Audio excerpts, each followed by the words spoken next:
Good evening and welcome to the Planning and Zoning Commission for November 4th, 2022. If you're joining us on Zoom this evening, we can see that you are here. You may observe the meeting. However, your ability to be seen on screen and talk will be muted. During the public testimony portion of the meeting, you will be unmuted and be able to comment. Please note that we cannot take questions until the public testimony portion. If you have a process question during the meeting, please email cityclerk@meridiancity.org. and they will reply to you as quickly as possible. With that, let's begin. Roll call. Thank you, Madam Chair. Commissioner Wheeler, Present. Commissioner Grove, Here. Commissioner Seal, Here. Commissioner Lorcher, here. Commissioner Casanelli, Here. Commissioner Yearsley, excuse me, Commissioner McCarville. Here. Absent is Commissioner Yearsley.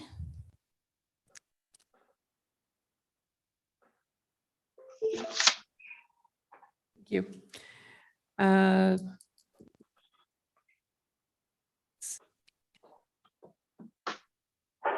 First item on the agenda is the adoption of the agenda.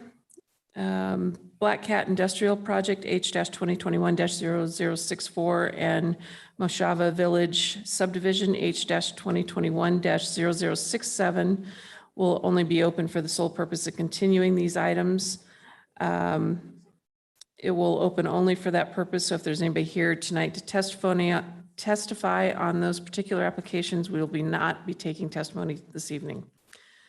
So could I get a motion to adopt the agenda as amended? So moved. Second. It has been moved and seconded to adopt the agenda. All those in favor say aye. Aye. Opposed? Motion carries. Next item on the agenda is consent agenda, and we have 4 items on the consent agenda. We have approval of minutes for the October 21st, 2021 Planning and Zoning meeting. Findings of fact, conclusions law for Ellis Nor Daycare Facility, conclusions law for Meridian South Fire Station and Police Substation, H-2021-0062, and Village Apartments, MCU 2021-0008. Can I get a motion to accept the consent agenda? So moved. Second. It has been moved and seconded to accept the consent agenda. All those in favor say aye. Aye. Aye. Opposed? Motion carries. Next item on the agenda is resolution number PZ-21-07.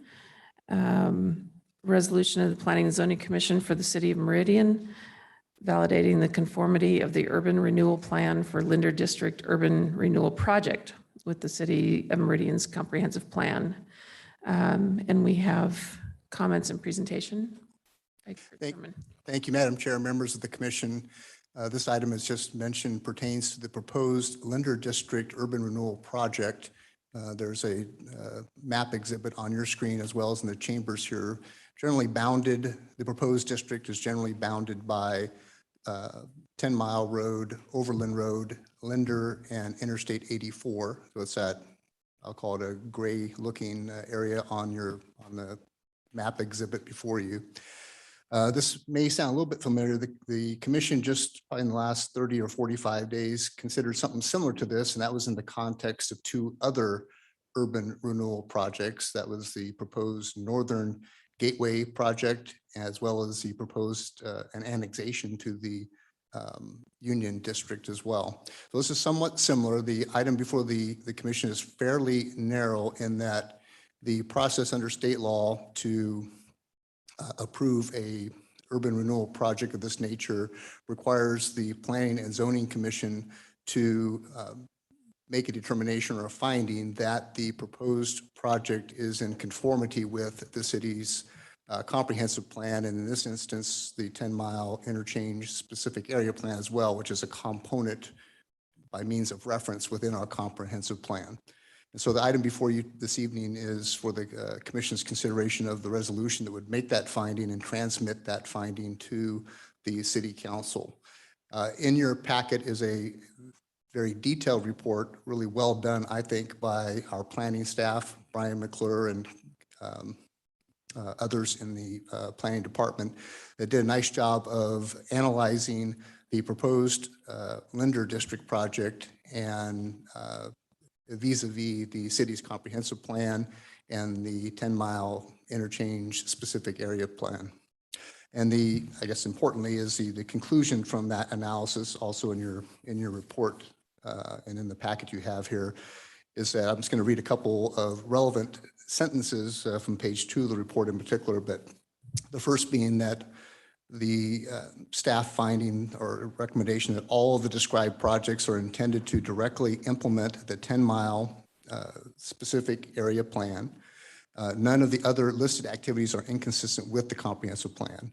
And then the staff recommendation being to approve the resolution identifying the proposed Linder District as conforming to Meridian's comprehensive plan.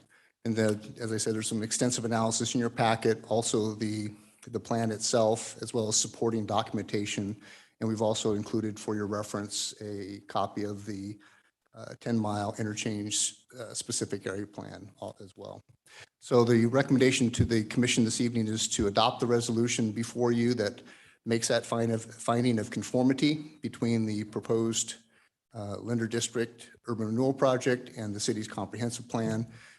Happy to stand for questions, and I'll note that we have a number of folks on Zoom that are available to answer questions as well.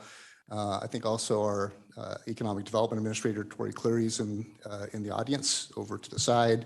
Also on Zoom, we have our planning manager, Caleb Hood. Brian McClure, I mentioned, is also available.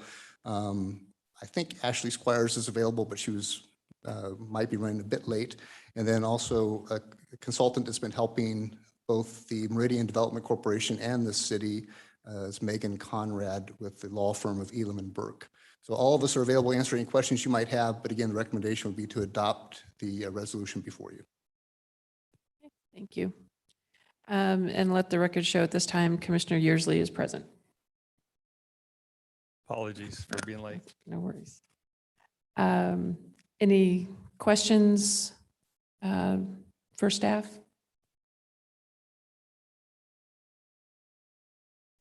Comments or motions? And here it looks fairly straightforward as far as what the intent of it is, and makes sense to extend this into this area, in my opinion. So make it a little more cohesive for what the city intends to do with this area. Could I get a motion to adopt resolution number PZ-21-07? Madam Chair? Move to Commissioner Seal. Well, question, are we recommending approval of the adoption, or are we Your action item this evening would be to adopt the resolution before you, and then that will be transmitted to the council, which will have the final say, of course, but the action before the commission is to adopt the resolution. Madam Chair? Commissioner Seal. I move that we adopt resolution number PZ-21-07 as presented. Second. It has been moved and seconded to adopt resolution PZ-21-07. All those in favor say aye. Aye. Aye. Opposed? Motion carries.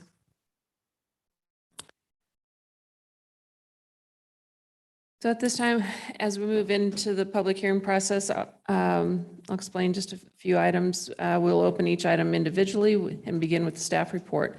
The staff will report their findings on how the item adheres to our comprehensive plan and unified development code. After the staff has made their presentation, the applicant will come forward to present their case and respond to staff comments. They will have 15 minutes to do so. After the applicant has finished, we will open the floor to public testimony. Each person will be called on only once during the public testimony. The clerk will call the names individually of those who signed up on our website in advance to testify. If you are here in person, please come forward. If you are on Zoom, you will be unmuted. Please state your name and address for the record, and you'll have 3 minutes to address the commission. If you have previously sent pictures or a presentation for the meeting, it will be displayed on the screen and our clerk will run the presentation. After all those who have signed up in advance have spoken, we will invite any others who may wish to testify. If you wish to speak on a topic, you may press raise hand button on the Zoom app, or if you are only listening on a phone, please press 9 and wait for your name to be called. I'm sorry, *9. If you're listening on multiple devices, a computer and a phone, for example, please be sure and mute the extra devices so we do not experience feedback and we can hear you clearly. When you're finished, if the commission does not have any questions for you, you will no longer have the ability to speak. And remember, will not call on you a second time. After all testimony has been heard, the applicant will be given another 10 minutes to come back and respond. When the applicant has finished responding to questions and concerns, we will close the public hearing and the commissioners will have the opportunity to discuss and hopefully be able to make a final decision or recommendation to the city council as needed. So at this time, we will open public hearing for item H-2021-0064 Black Cat Industrial Project for the purpose of being continued. Does the staff have any comments? Alan Tiefenbach, City of Meridian. There was a posting issue that was required. The proper acreage as well as the legal description was not posted properly or was not notified properly. So we cannot move forward. Okay. So at this time, could I get a motion to continue H-2021-0064 to the hearing date of November 18th, 2021? So moved. Second. It has been moved and seconded to continue H-2021-0064. All those in favor say aye. Aye. Aye. Motion carries. Next item on the agenda is H-2021-0067 Moshava Village subdivision. And the applicant is requesting continuance to perform revisions to the proposed plat for discussions with staff and ACHD. When's our next opening for this one? A good date.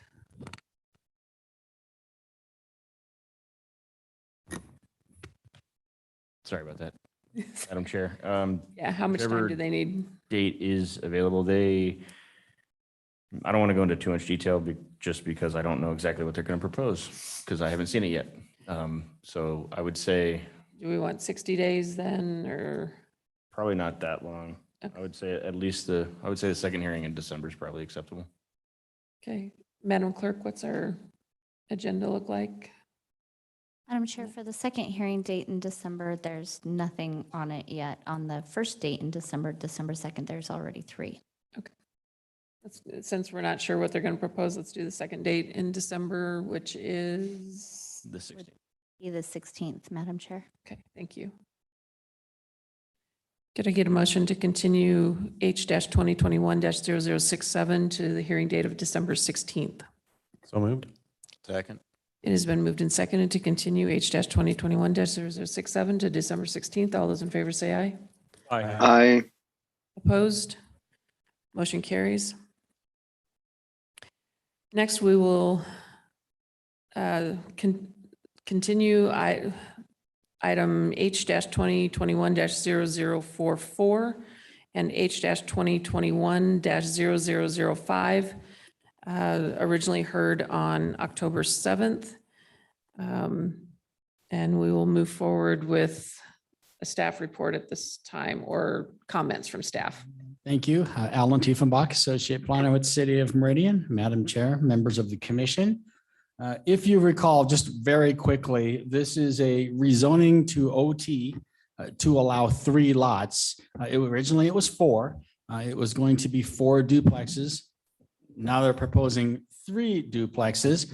Property is located at the southeast corner of Fairview and North Meridian. Again, it's presently zoned CC. At the October 7th meeting, the Planning Commission continued this to today. The commissioners, and here is a picture of the plat. So this is lot 1, this is lot 2, this is lot 3, 3 duplexes, garages, parking here. The reason why the commissioners continued this is that there was some concerns expressed from the business owner to the northwest who owns the accounting business. And the issues were that if you look at this plat right now, you can see a hatched line. There's actually more than this, but there's access easements that cross the property here, here, here, and here. There was some discussion and city attorney confirmed that sounds like the access easements for the purpose of access. The reason why I say that is because the property owner to the northwest believed that the project would eliminate the parking that they had to the south of their business. Again, we're not aware that there's any legal right to park there. Our understanding is that are those for access only, good or bad. So the commissioners, first of all, asked the applicant to see if they could discuss the parking and access situation to the with the property owner. The second recommendation was whether or not the applicant could push the duplexes further to the east to provide any more parking.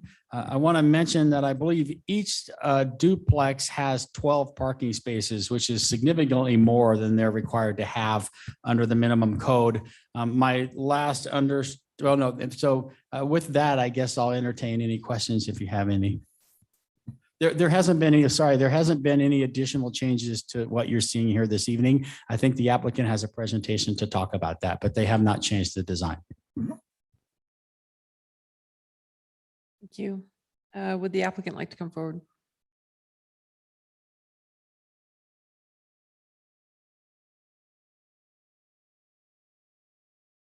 Name is Jonathan Long. Address is 1859 South Topaz Way, Meridian. As far as the northwest owner at 1414 Meridian, we came to a mutual agreement.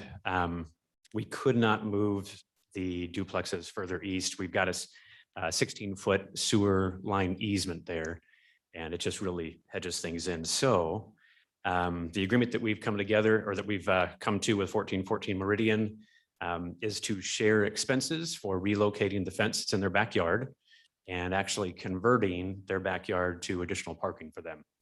And so that will all be paved, and it will provide, I think it's 6 parking spaces for that.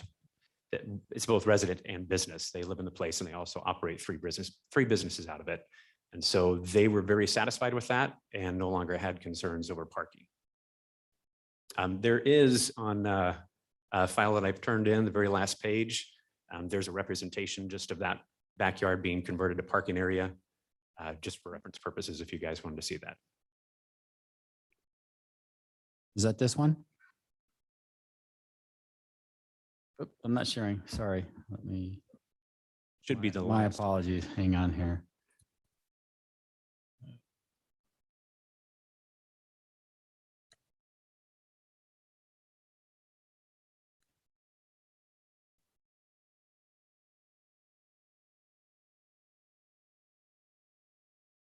Is that the right graphic?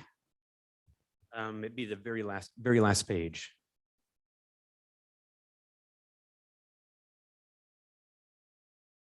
There we go. So you'll see the northwest property there. You'll see it represented with 3 parking spaces. And so all that is currently backyard, but it'll be converted to parking area.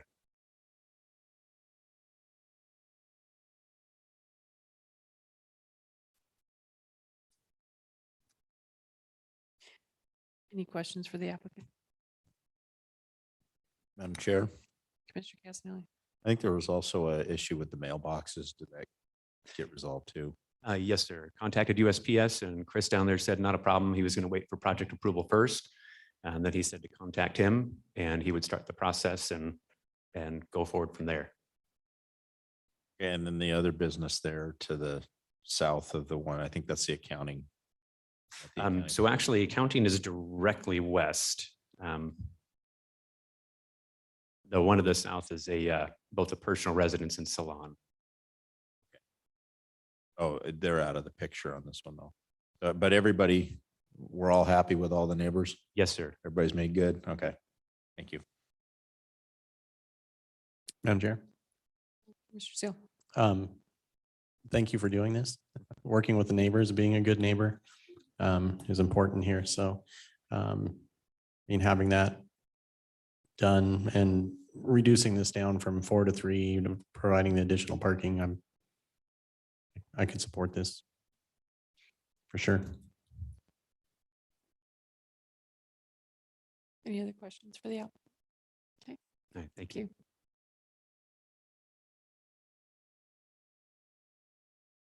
Being open, did we have any public testimony on the parking issue for this application?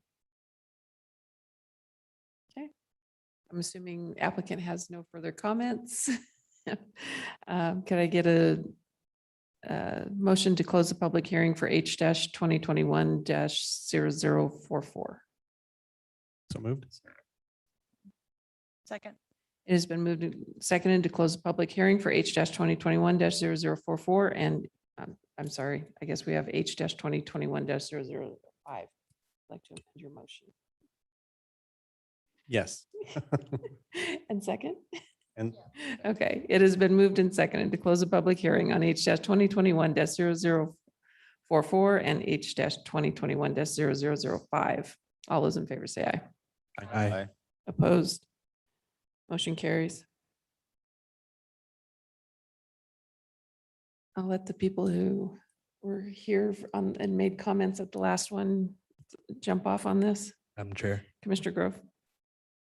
I still feel like I would prefer to have this commercial, but the applicant has worked well with the neighbors, has a good plan for how to get this in here. I'm okay with this moving forward.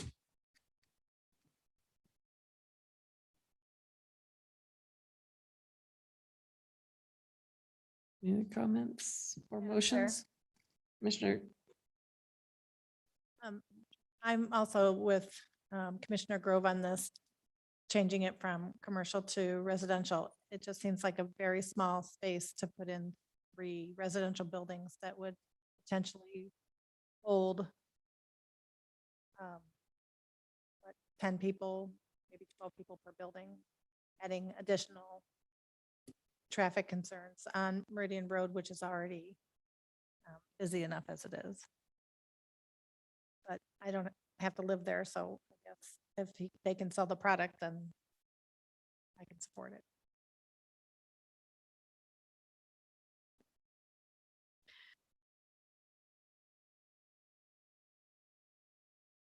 Madam Chair, Commissioner Seal, say if nobody else wants to jump in, I can throw a motion out. there you go. After considering all staff applicant and public testimony, I move to recommend approval of the city council of file numbers H-2021-0044 and H-2021-0005 as presented in the staff report for the hearing date of October 7th, 2021 with no modifications. Second. It has been moved and seconded to recommend approval on H-2021-0044 and H-2021-0005. All those in favor say aye. Aye. Opposed? Motion carries. Next item on the agenda is also an application from being continued from October 7th, H-2021-0056, Para Place subdivision. And we'll begin with staff comments.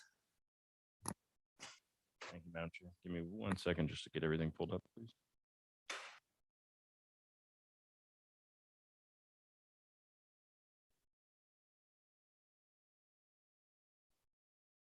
Okay. Good.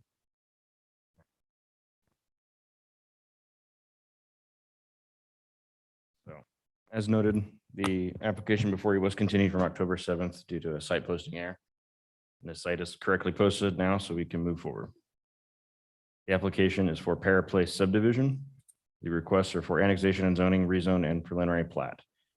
The entire site consists of 3 existing parcels, one of which is already zoned R4, and the other 2 are currently zoned RUT, or rural urban transition, in the county. History on the site is only for that R4 parcel, which was annexed and was approved for a preliminary plat in 2007. It has an existing BA. I guess the other history would be for the 2 lots that are in the county currently. It was part of a county subdivision. The future land use designation on this property is medium density residential, as seen on the screen to the left. This whole area is medium density, which allows residential uses from 3 to 8 dwelling units per acre.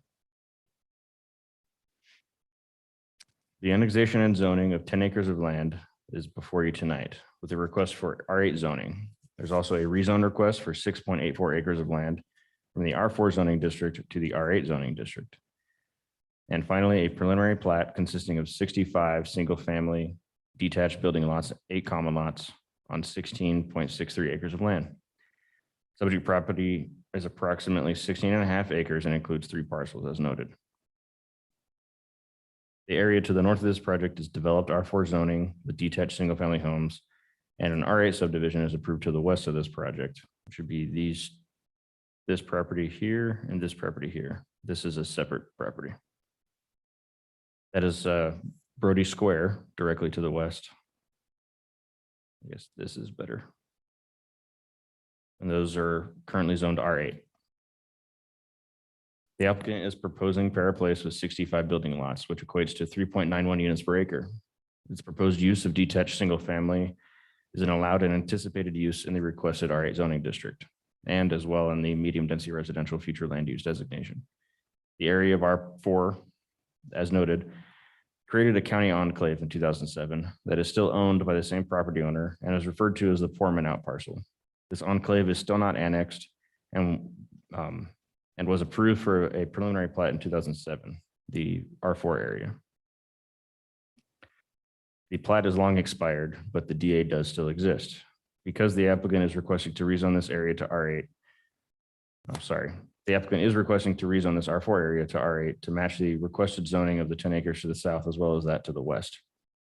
Because there is an existing DA tied to a plat that is no longer valid, and the applicant is requesting to rezone this area, the applicant should submit a DA modification to replace the existing DA and incorporate its boundaries within the property included as the annexation request.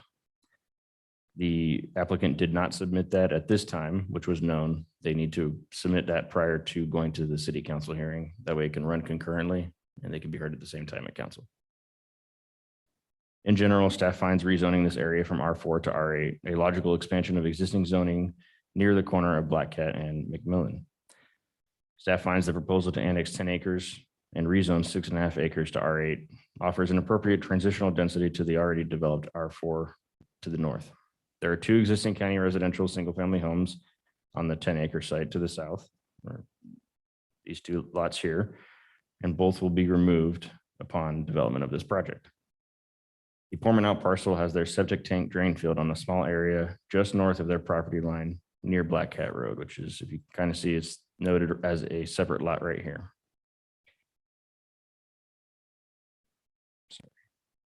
Again, the applicant has proposed a non-buildable lot over this area. Staff does not support the inclusion of this non-buildable lot for the shared use, but instead recommends the developer and the Portmans enter into a separate agreement that defines how this area is to be used and maintained. The proposed use of detached single-family residential for the site with an average lot size of 6,700 square feet and a minimum lot size of 5,300 square feet. The proposed use, lot sizes, and lot alignment should provide for a development that is cohesive with the adjacent development to the north and planned development to the west and southwest.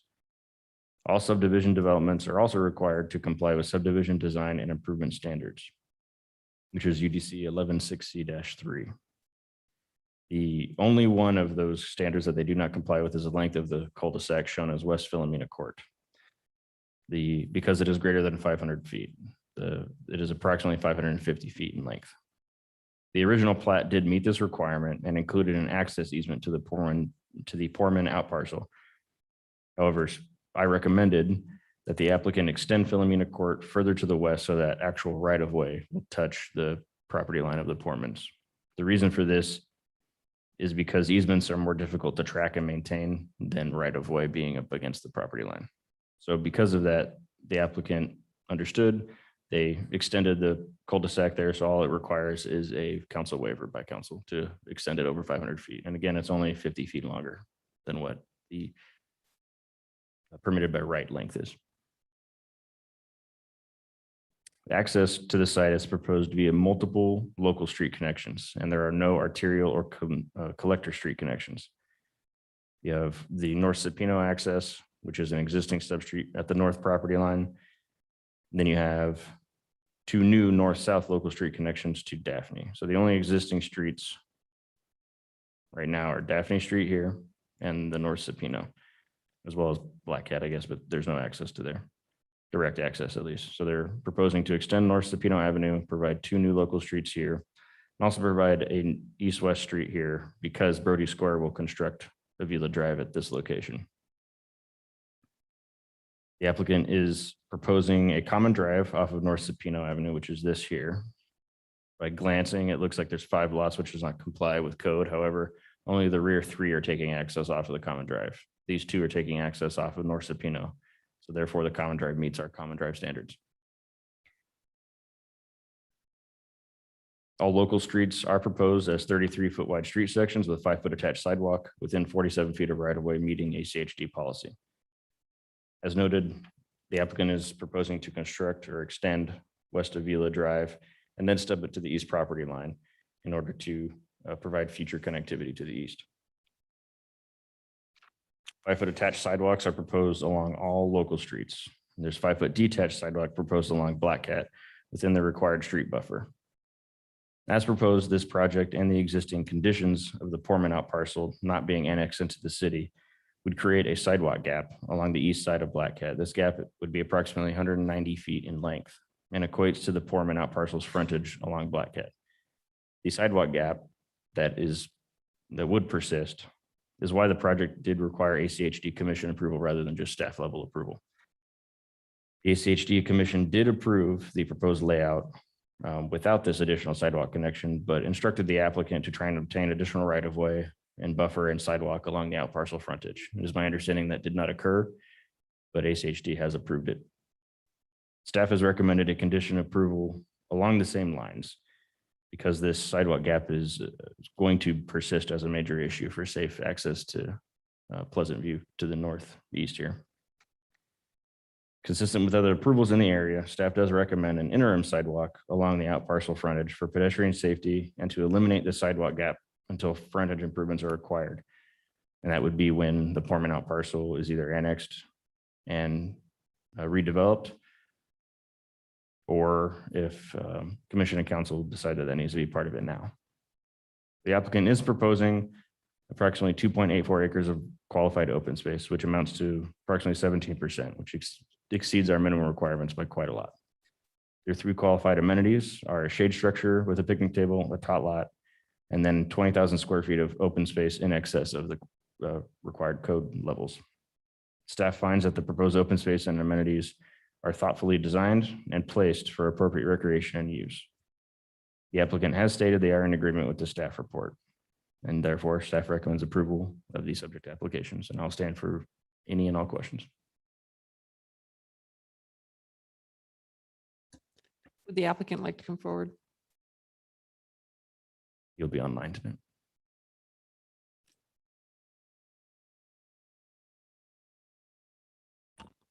Mr. Lardy, you have the authority to unmute yourself and turn on your camera.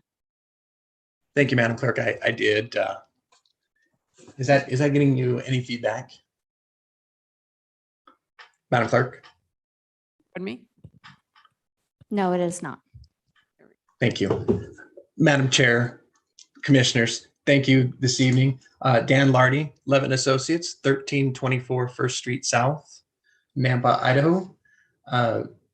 Again, before you tonight, Para Place. It's glad to be here. Is my PowerPoint available, Madam Clerk? You do have permission to share your screen, Mr. Lardy, if you'd like. Oh, I do not have it. You should have a share screen button at the bottom of your at the bottom of your Zoom screen. It's a green share screen. I do have that. I do not have the PowerPoint handy. So can I go back to can I borrow some of Joe's presentation, please? I apologize. It's not on this computer. I sent it into the clerk's office this morning. Dan, give us a second. We got to find it. I didn't save it to our file because I thought you would have it. I'm sorry. Thank you, Joe.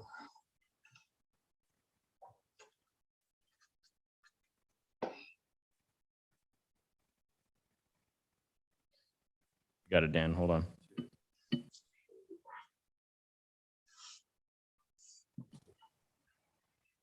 Just tell me when to click and I'll be your hands. Thank you. So again, I want to say thank you to staff. We really do appreciate it. Joe and Bill have been great to work with this time, and it's been kind of an interesting. It's a nice project. I think with working together with staff, I think we've come up with something that's pretty nice. Next slide, please. So some of the particulars from Joe's staff report are up there in the upper left. I'm not going to regurgitate those information to bore you to death, but and then the general location over here on the left, the piece on the north, that is that R4 parcel currently zoned. We do know we need to get a DA agreement or a DA modification application into Joe. I have it prepared. I just haven't submitted it just yet. It'll probably be in his desk, or at least in the planning and zoning department tomorrow. And so we're aware of that. Next slide, please.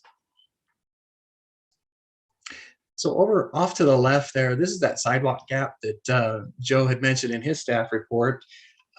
This is also mentioned in the ACHD staff report. They didn't make it a requirement for us to construct this. They did ask us to try and work with the landowner to come up with a solution of that and possibly gain that right of way. We have had some discussions with the Pormans.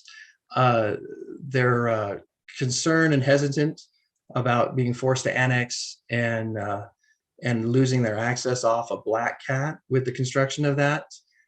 So they're not quite ready to participate. I think as time goes on, we still will attempt to work with the Pormans to the best we can.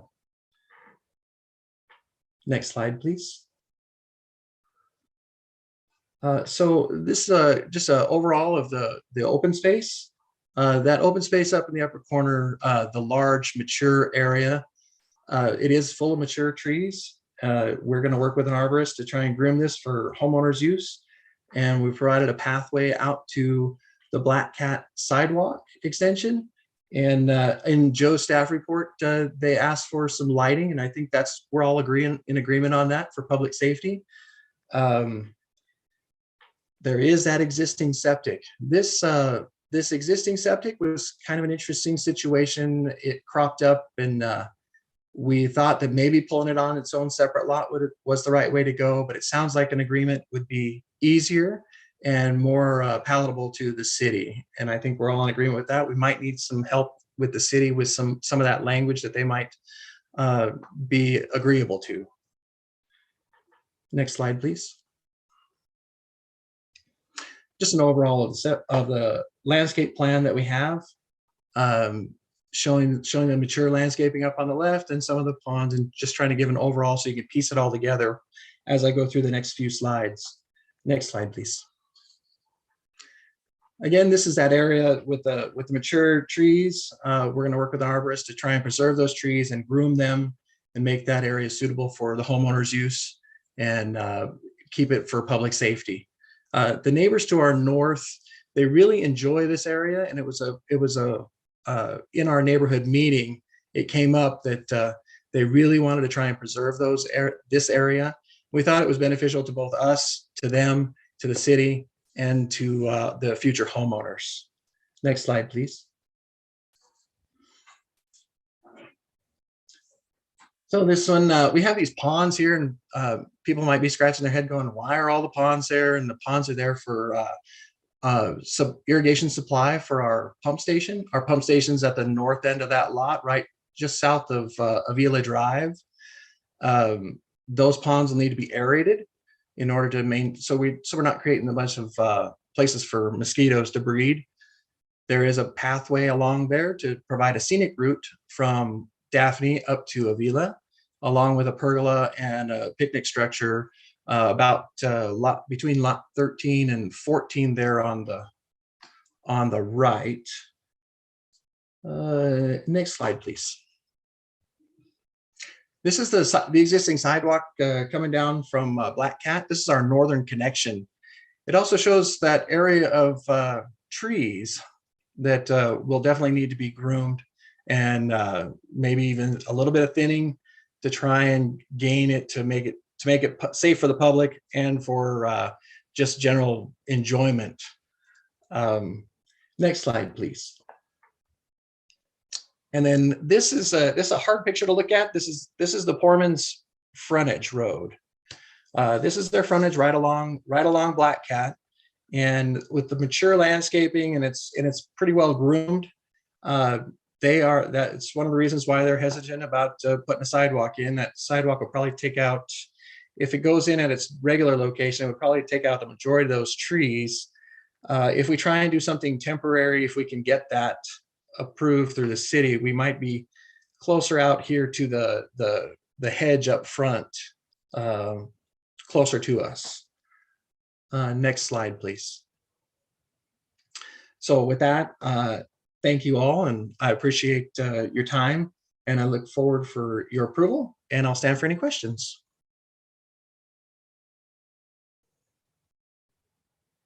Do you have any questions for the applicant or staff? Madam Chair. Commissioner Castelli. Dan, those ponds for irrigation, will they be dry in the winter?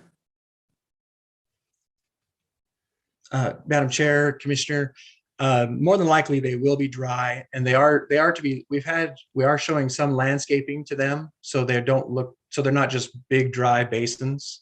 So hopefully they'll be aesthetically pleasing. That's our goal. Madam Chair. Commissioner Seal. The Poormans, they own this entire R4 piece, is that correct? Madam Chair, Commissioner Seal, yes, they do.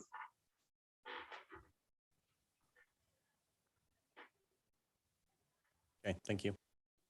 Madam Chair. Commissioner Lorcher. So it was my understanding as this is all county land, these were all 5-acre parcels, is that correct? And so 2 of them plus a little extra have been proposed for the Paris subdivision? Is that correct? Commissioner Lorcher, this parcel up here, if you can see my cursor. Yes. This is already existing R4. It was zoned in 2007. These are 5-acre parcels, yes, that are currently in the county. So, but the rest of Daphne going along to Joy, they're additional 5-acre parcels, correct? Going Yes, ma'am. east?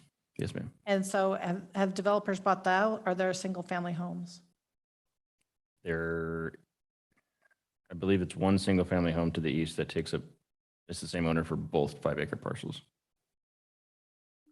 So the transition between a 5-acre parcel, low density to R4, I know it's county versus city because we're annexing this. Isn't that what we're trying to do tonight?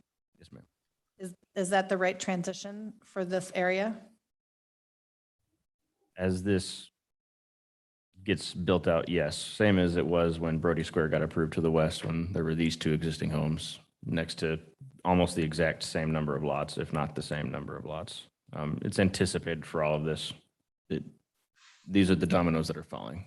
It's coming from this side as well as from the east with some of the Vicenza Commons. So it's happening. And has the single family residents to the east objected, or did they make any comments one way or another? There was no written testimony on this. Okay, thank you. You're welcome. Any other questions for staff or the applicant? Madam Chair, I did want to make one comment about the ponds. That Brody Square had to do the same thing because there's apparently a issue with pressurized irrigation out here. So they need the ponds in order to provide what we require for pressurized irrigation. It's not something that they just decided to throw in there to have a water feature. So that's why we're not counting any of that as an amenity. Thank you. Madam Clerk, do we have anybody signed up to testify on this application? Madam Chair, we do. We have a few people signed in. The first one is Paul Poorman.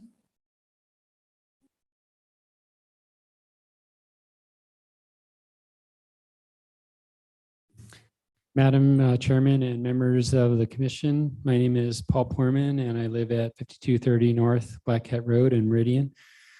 And I realize I don't have a lot of time, so let me just say that I'm hoping that the P and Z will vote to approve the Paraplace subdivision development agreement. And let me tell you why. Several months ago, we got a notice that there was a neighborhood meeting to discuss a proposed subdivision on the land that we are selling to Applied Media Corporation. And of course, we went to the meeting, we saw the plan, and had several issues that we brought up. Many of our neighbors also brought their own concerns and voiced them. Having been to many of these meetings, I wasn't expecting much. Well, a few of us noticed, but there was a young man seated in the back of the room who didn't say a word. He just listened. And a month or so later, we got notice that there was going to be a second neighborhood meeting. And this was a surprise, since usually they only have one meeting. Well, it turns out that the gentleman in the back of the room at the first meeting was Tony Singh, who's the primary developer for Applied Media. And contrary to most of our expectation, his engineer showed a completely different plan than the first one. And lo and behold, he had incorporated most, if not all, of the suggestions that myself and our neighbors had voiced at the first meeting. Instead of trying to ram a subdivision down our throats that would make him and his company the most money, he actually had a plan that his company would take a hit on, but for the surrounding community was going to be a much more inviting neighborhood. And so the only suggestion I have is that the required lights along the path through the existing forest be pointed down and away from our house, which is to the south of this, if that's at all possible. So I said at the beginning here, I hope that P&Z will approve the plan. Tony's a first-class guy who's working to build a community that will be a desirable home for generations to come. Meridian needs to encourage more developers like Tony to build our future here. Thank you. Madam Chair, next is Gail Portman.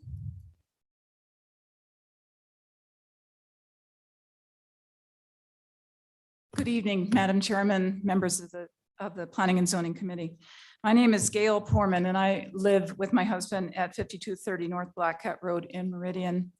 In an effort to support this paraplan development plan, but not repeat too much of what my husband just testified, I would like to provide you with a little background regarding our property, if you would humor me for a little short story here. Almost 40 years ago, when we bought our property, that area was open farmland. Excuse me. Our acreage was open field grass. Paul decided to plant spruce trees, some 500 of them. In the middle of the desert, I asked, and the endeavor became lovingly known as Poorman's Folly. Over the years, as we watered, nurtured, and planted hundreds of more trees of different varieties, such as Scotch pine, ponderosa pine, Norway spruce, ash, willow, and birch, people would come to us wanting to purchase our young trees for landscaping around their homes. So we purchased a tree digger and thus began our small business. As we kept many of our trees for our own enjoyment, our little forest grew into the haven that it is today for owls, quails, pheasants, and migratory birds of all kinds. What remains is a little island of habitat in the sea of subdivisions, and our new neighbors love our little forest. What inspires me about the Paraplace development, and I would like to also thank Tony Singh, is that he has found a way to preserve some of our forest by making it into a community park. My hope is that this park will be a place where families can enjoy a little bit of nature in their own backyards. As older trees die or are thinned, perhaps young children, students can come and plant new seedlings and learn about trees and the animals that thrive there. Thank you for listening to my story, and I hope you will approve the Paraplace development. Thank you. Madam Chair, next is Joel Tagg.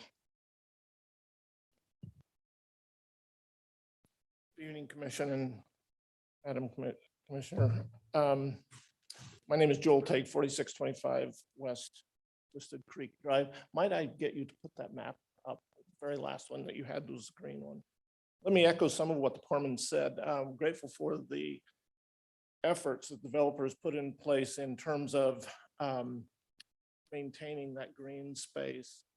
Ms. Portman failed to mention that in addition to the birds that she stated, there's also a family of, call it a family, of hawks, a nest, and hawks were raised there as well as owls that we see, and kind of a rare sight. So we're grateful that they've kept that. There is a couple of changes or concerns that I have, and they're generally minor, especially this cul-de-sac. I guess I have to say how grateful we are for the way they've moved that around. It does show a path, and I know this may not be the way that it actually turns out, but on the record, I'd at least like to point out that path being up next to a fence line of, and I live there to the north, maybe like that more in the middle of the, out more exposed than up next to a fence, where at least half the residents see what's going on behind that fence might make sense. A general concern, and I don't know how it can really be addressed, the transition between R4 and R8 development.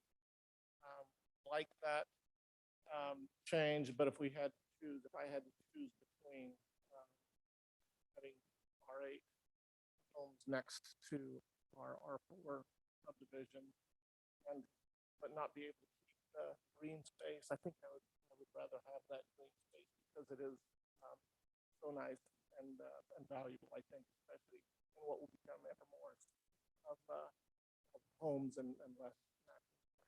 That's all. Thank you. Madam Chair, next is Gabby Harder.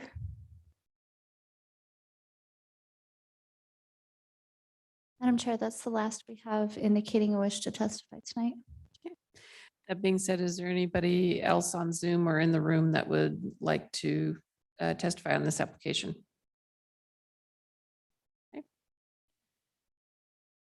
Okay. Would the applicant like to respond? Madam Chair, Commissioners, thank you. Just to address a couple of the comments that were made, the Pormans are concerned about the lighting, and we all agree that the lighting needs to be ambient enough to provide for safety, but not overbearing to kill off the nature or even disturb the neighbors. I think something can be worked with on that particular case. Mr. Teague, the pathway being up against the fence, yes, we drew it in that way. I think we can certainly pull it away from his fence line a little bit, and maybe even a lot we'll have to determine with the field, and then some of the trees that are there. We want to, of course, try and protect the trees as we go around with the pathway. We want to try and preserve as many trees as possible, but we could certainly pull that pathway away from that fence line. With that, I can stand for any questions and look forward to your approval. Thanks. I do have one question. Are you in agreement with everything that's in the staff report at this point? We are in agreement with the staff report. Madam Chair. It was Joe. Oh, yeah. Sorry. Every time. It wasn't Andy this time. I just wanted to address those same things. The lights, I didn't put a specific example in my staff report, but I'm thinking more of those. They almost look like bollards, but the little, like the ones you see on like a college campus pathway kind of thing, just ambient lighting, nothing to really keep it wide open spaces like a ball field or anything, just to help with being able to see through it. That's all. And then the lot sizes between the R4 and R8, I knew that was going to come up. So I understand the desire if it was similar zoning or lot sizes. Usually a way to mitigate that would be to line up the lot lines as much as possible. They clearly have space where they can adjust some of those lots and push them a little further west and line those up a little bit more. That would probably help, I think, with that concern a little bit. They have ample open space, so I think they could easily make that accommodation. And then the interim sidewalk issue, the way that I have seen it done and understood, hopefully you can do it within the existing right-of-way along Black Cat, as the interim is usually where ACHG allows a extruded curb, a vertical curb on the edge of the right-of-way or on the edge of the driving surface. That way people can then walk on the shoulder almost as a sidewalk, as an added form of safety to be able to traverse that area, because there will be sidewalk along this entire eastern corridor except for that gap. So it is an important gap. It is not intended, based upon my conditions, to remove any of the the lush vegetation, et cetera there, not, at least not with the interim. And it would not have to align with what would be required otherwise. That's why it's an interim.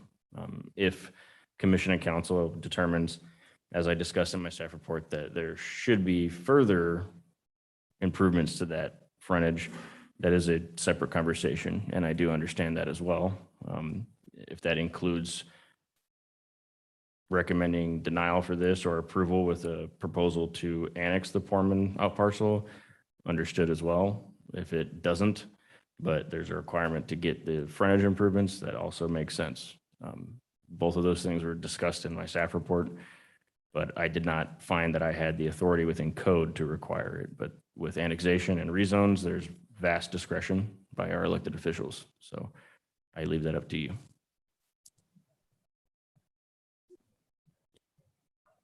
Thank you. Any other Madam Chair. questions?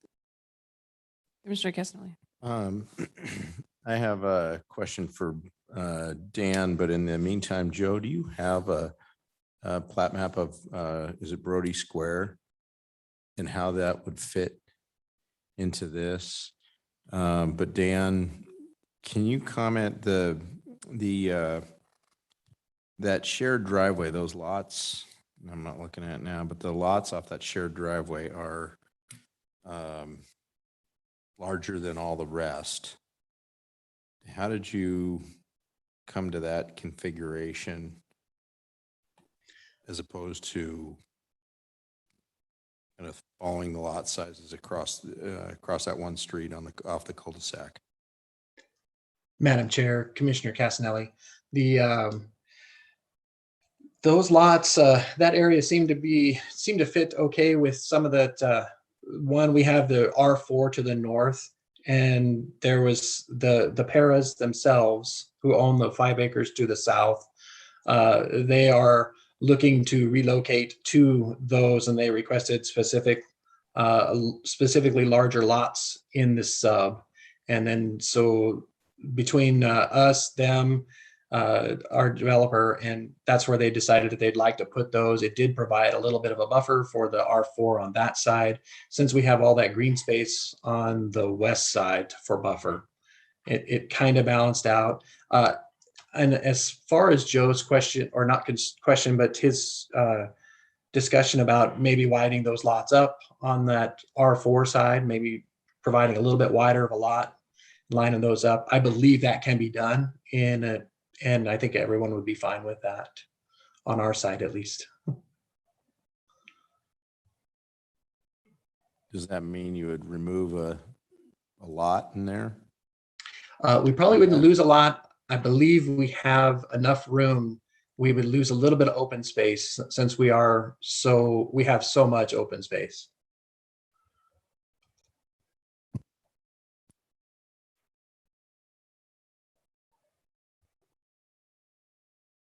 Mr. Casanelli.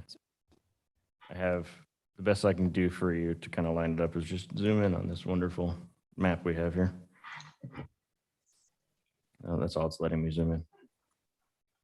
But you can kind of see they lined up in that center where the west boundary of this and then Brody Square, they lined up the lots line to line. So it's the same density along the shared boundary.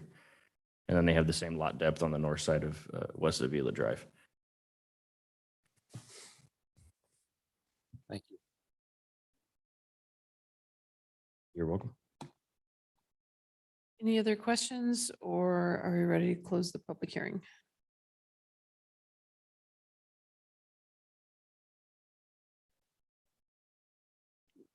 Sorry.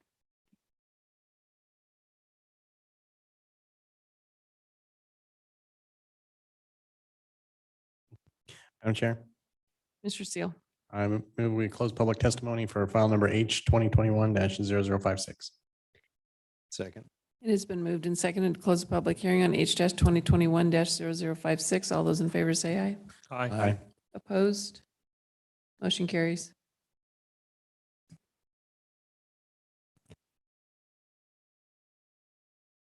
Madam Chair. Commissioner Seal, go ahead. I'm gonna let other people go first to see what other folks are thinking. The R8s, I've got no issues with at all. It's the R4 that really, that's the rub for me with that. The out parcel there that's not going to be annexed. We've just run into problems with when that has happened in the past, where now all of a sudden you have this really small piece of land. And then when it sells, you have to figure out how to develop it. You have to figure out what to put on it, how it's going to fit in. We always feel sorry because now they're a really small piece of land. And how do you get them to get into city services and things like that? So I can see a lot of problems from that. That and their septic drain field is I mean, they're going to have their septic drain field moving into this as part of another piece of property that's wholly owned by someone else or the HOA would be responsible for that. So I see that being problematic as well. I can't wrap my head around the R4 part of this moving forward. Again, the R8 pieces of it, I mean, that seems to blend in well. It works well. It's laid out well. It has a common area. I mean, the ponds are in there because they're going to need them, but even the back end or the east end of the R4 with that common drive, I mean, it's going to be an allowed common drive basically because of a technicality, because they're going to face those other houses to the west. I would have much rather seen I think it's Litchfield, go up and connect in and get rid of that common drive. Because the common drive, I mean, if you've got trash cans and services and things like that, you have a Super Bowl party back there or whatever, it's just going to be crammed full of cars. It's going to be hard to get in and out. I just see that as nothing but problematic. Understand why they want to do it if they're trying to accommodate the homeowners so they can still have their little piece of heaven back there. And I would probably want the same thing, but from my perspective, it just makes something that's problematic even more problematic in my mind. I mean, again, if we were just looking at the R8s, I would have no issues with this, but as a whole, I can't support this.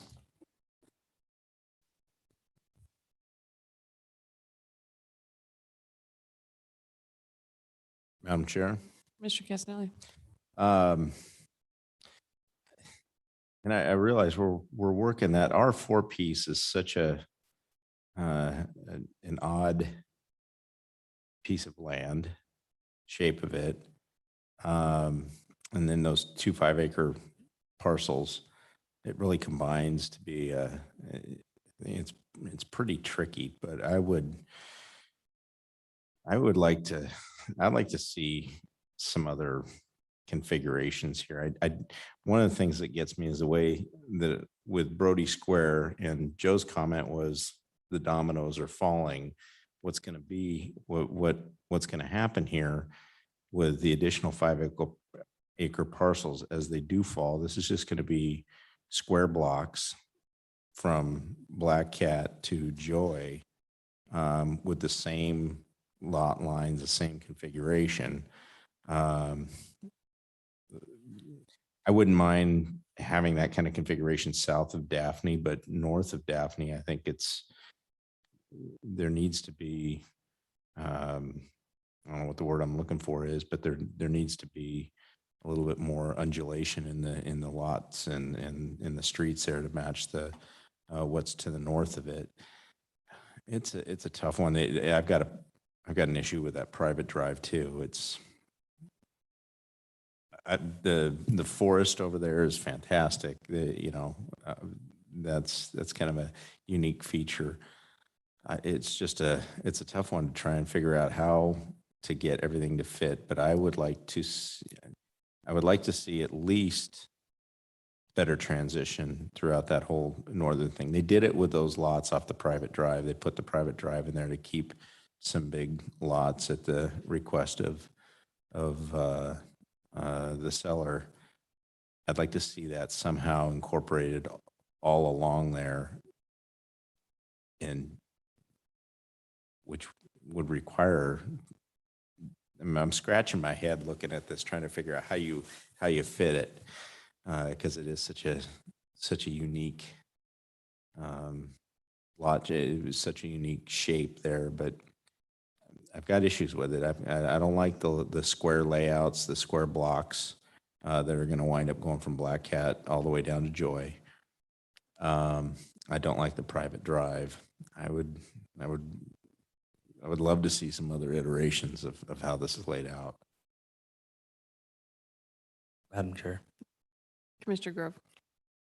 I understand the concerns that have been brought up by my fellow commissioners, but I think one of the things that I'm looking at is, the Brody Square, it's already been approved, and where those streets line up and just the configuration that, we're left with here, there's going to be limited options as we go forward with this. I typically am not a fan of shared drives, but having these lots be a lot bigger, I'm not as concerned. And if we look at the other parcels that are around it, the lot lines line up really well, which is not always something we're going to see, especially when we're having different transitions. I think one of the things that stands out to me for this project is the public testimony that we did receive tonight was all positive for a developer, which is, I would say, uncommon for most of the projects that we see. Most people don't want to see things that are any development that comes next to them. And I appreciate the comments that we got and the applicant working with those neighbors to address the concerns before they came here tonight. With that, I'm in favor of the project and would be happy moving forward with it.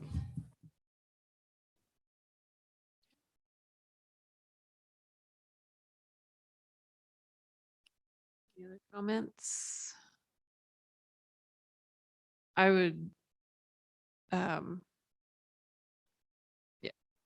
I'm not as opposed to the way, I think it's a decent layout for what's around it. But I do have an issue with that small piece being left out of everything and remaining not in the city, because it's developed all around, and I know we've had similar things in front of us before, and it's kind of, you want,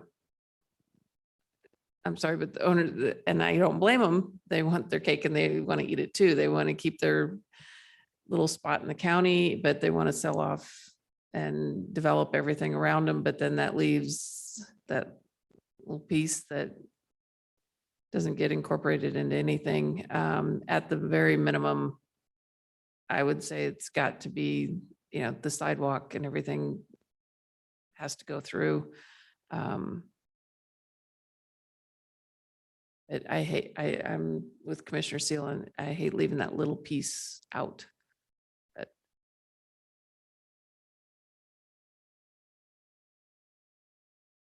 Madam Chair, Commissioner Yearsley. I agree. I don't think we should be if we're going to do this, we're all in or we're out, in my opinion.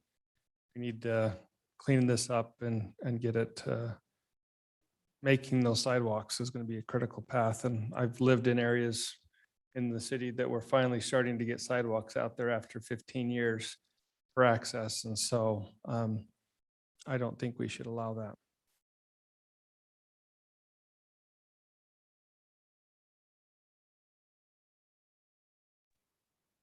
Madam Chair. Mr. Wheeler. Yeah, I'd like to just see it cleaned up just a little bit. I like the idea. I like the use of it, but usually only have one time to do it right. And I think it'd be best if we put that little bit of effort into making that just a little cleaner. Madam Chair, Commissioner Lorcher. instead of possibly doing a denial, do we want to offer a continuance so that the developer and the landowner can talk to them about possible incorporation of that parcel together? And maybe a different design for the shared driveway? Madam Chair. Go ahead. Thank you. I I know that the applicant would appreciate a continuance versus a denial. However, is my understanding that they have had multiple discussions with the owners of the property already, and I don't know what a continuance would garner in those kinds of getting to the outcome that we want, I guess. I don't know what that would do. I think a recommendation of approval with conditions or denial with some recommendations is going to garner the same kind of outcome. If there's going to be discussions, they'll occur anyways. I think because they have to wait for a DA mod to come through and we got to do all that anyways, this will probably be out in 6 weeks. So I think there's time in that area rather than a continuance. If commission is comfortable doing that. Again, that's just from my understanding of previous conversations that have occurred. I don't know if anything will come from that.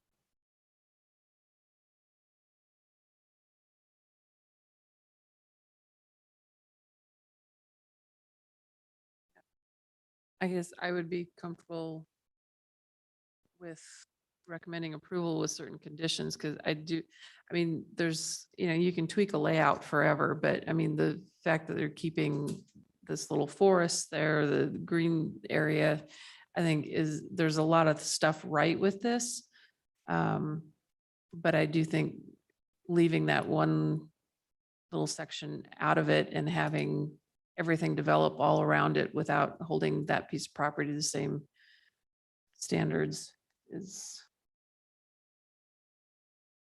making things difficult long-term.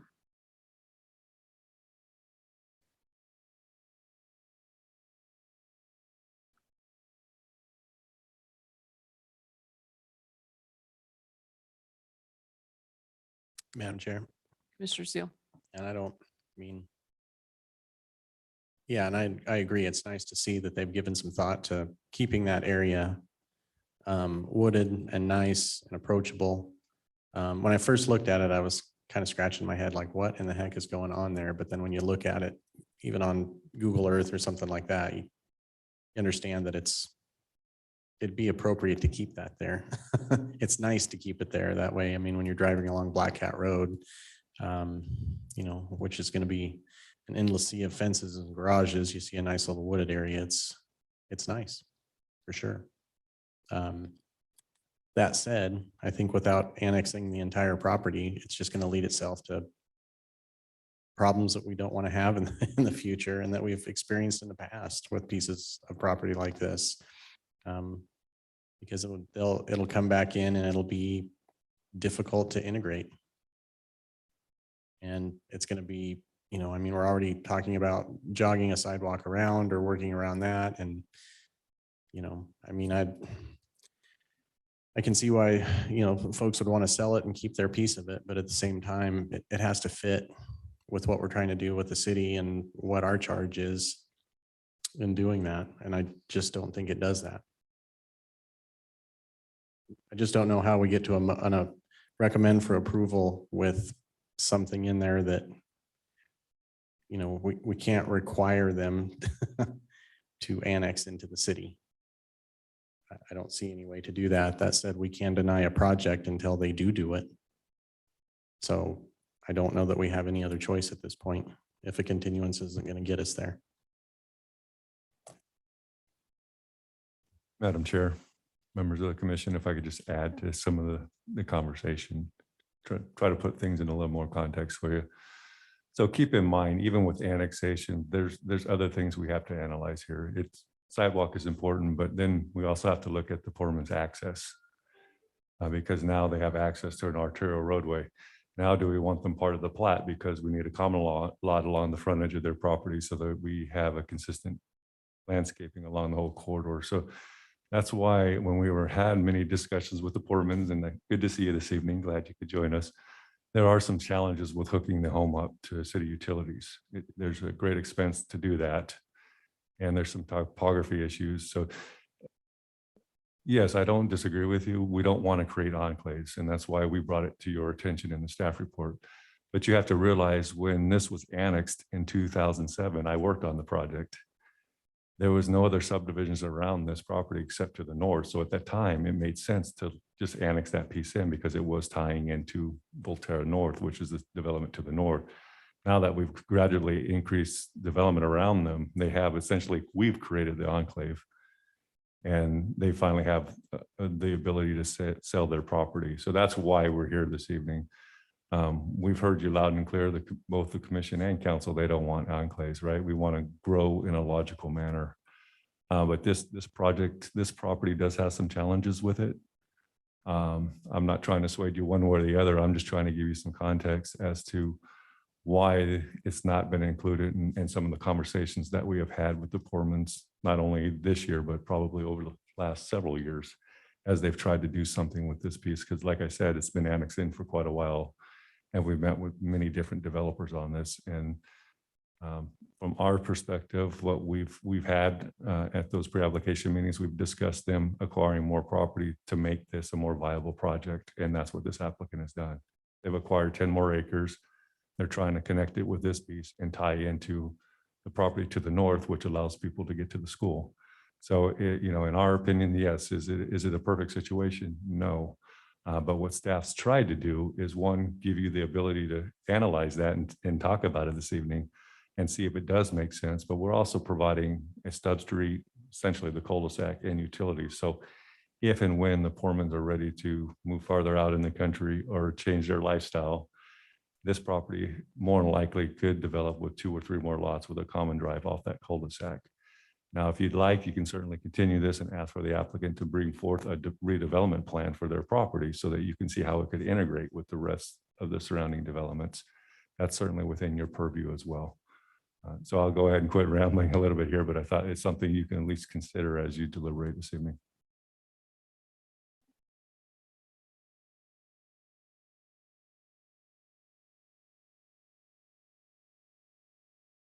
With that, any other thoughts this time?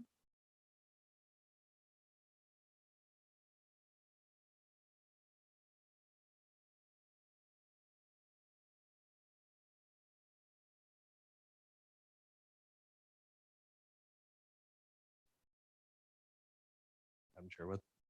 It sounds like we kind of have a split going here, so I'm just trying to get an idea of if people's opinions have changed on any of this, like how we're. I guess we could just throw out motions, but maybe have some idea of. Yeah, I think we've had several, so I think that's a run through some more thoughts before we get a direction now that we've heard other comments. Madam Chair, Commissioner Lorcher.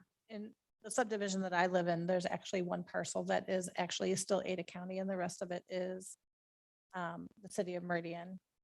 And it's right smack dab in the middle where it's not on a main street. It's kind of stuck in the middle. It was the original farmhouse that was part of the subdivision. And that particular homeowner chose to keep 2 to 3 lots for themselves. And they also chose to stay in part of Ada County.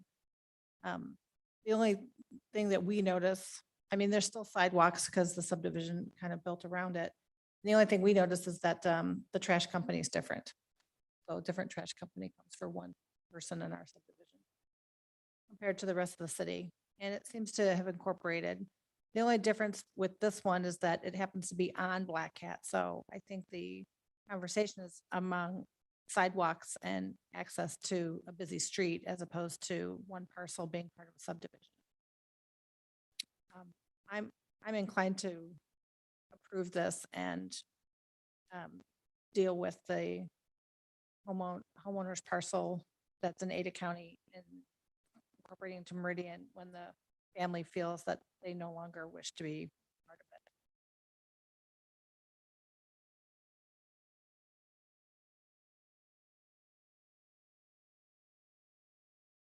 Madam Chair, Mr. Yearsley.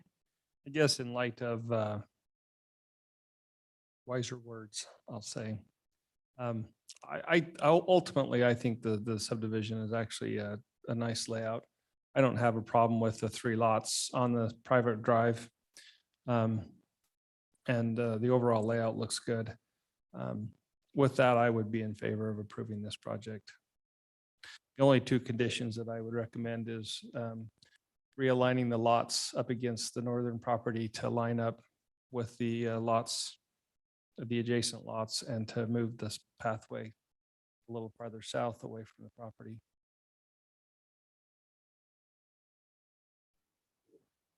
Madam Chair. Commissioner Wheeler. I, yeah, in light of what staff shared,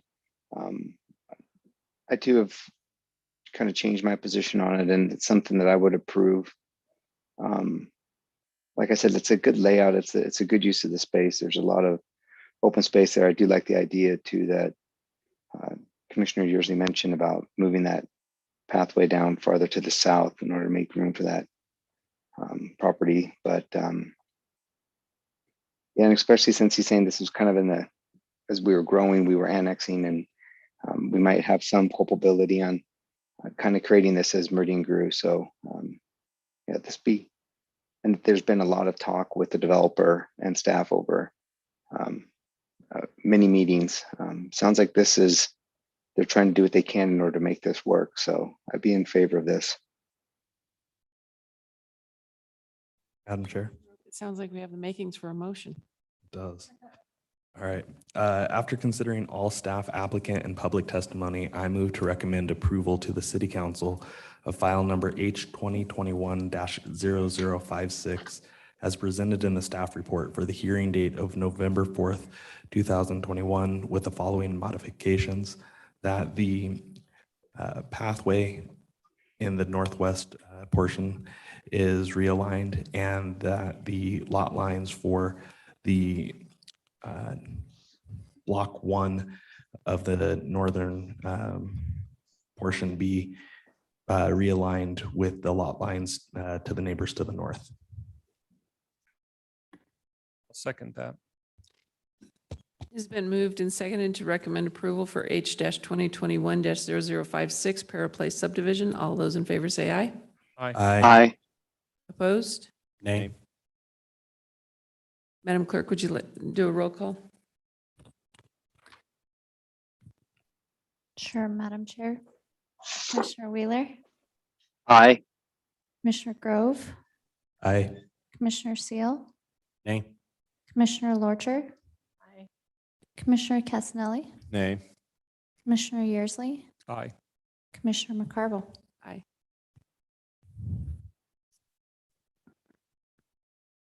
That motion carries. Congratulations. Next on the agenda is H-2021-0069 Meridian Swim School. We'll begin with staff report. Thank you, Madam Chair, members of the commission. The next application up before you is a request for a conditional use permit. This site consists of 1.1 acres of land. It's zoned IL Light Industrial and is located at 2730 East State Avenue. A little history on this project. Conditional use permit was approved back in 1991 for a planned unit development general, which included the subject property. Comprehensive plan future land use map designation is mixed use non-residential. A conditional use permit for a indoor recreation facility or swim school as proposed on 1.1 acres of land in the IL zoning district, consistent with the mixed use non-residential future land use map designation and the previously approved planned unit development. Access is proposed via one driveway from East State Avenue and one driveway from North Rosario Street, both existing local streets. ACHD has approved the location of both driveways. A 10-foot wide landscape street buffer is proposed along these streets in accord with UDC standards. A revised site plan and landscape plan was submitted that complies with the conditions in the staff report. Parking is proposed in excess of the minimum UDC standards. 17 spaces are required, 48 are proposed.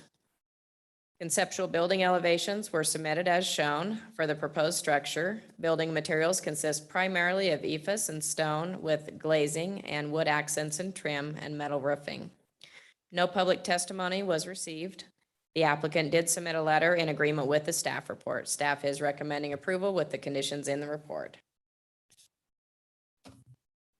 Thank you. Would the applicant like to come forward?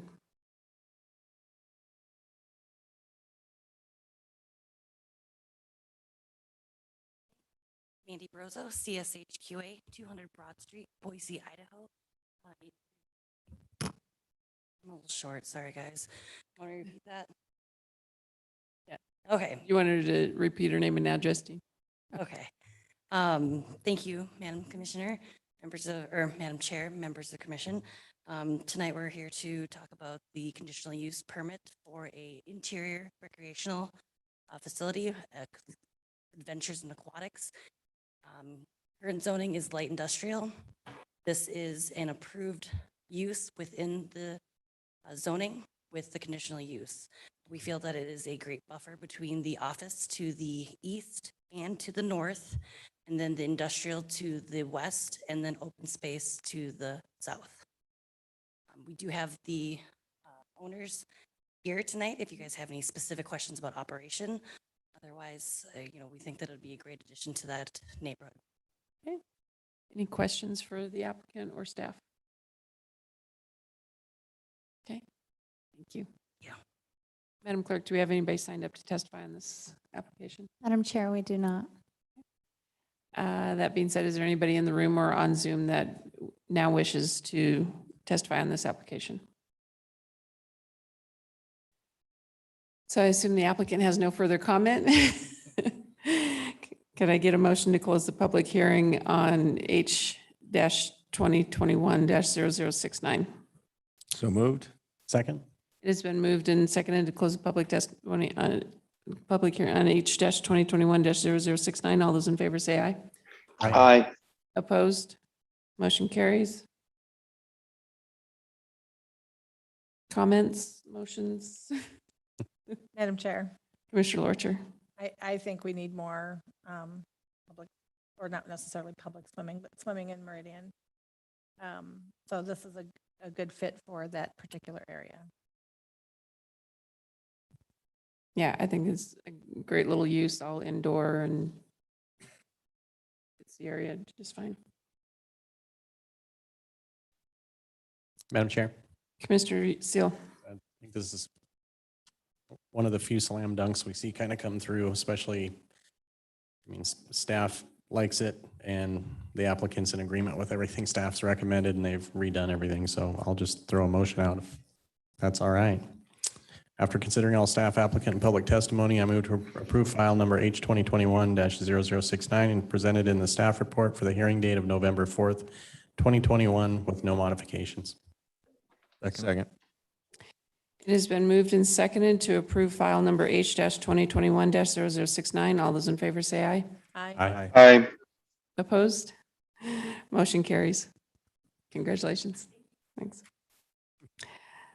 Last on the agenda this evening is H-2021-0063 Outer Banks subdivision, and we'll begin with the staff report.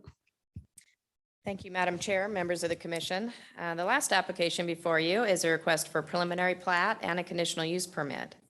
This site consists of 36 acres of land. It's zoned CC and R40 and is located at the southwest corner of West Franklin Road and South 10 Mile Road.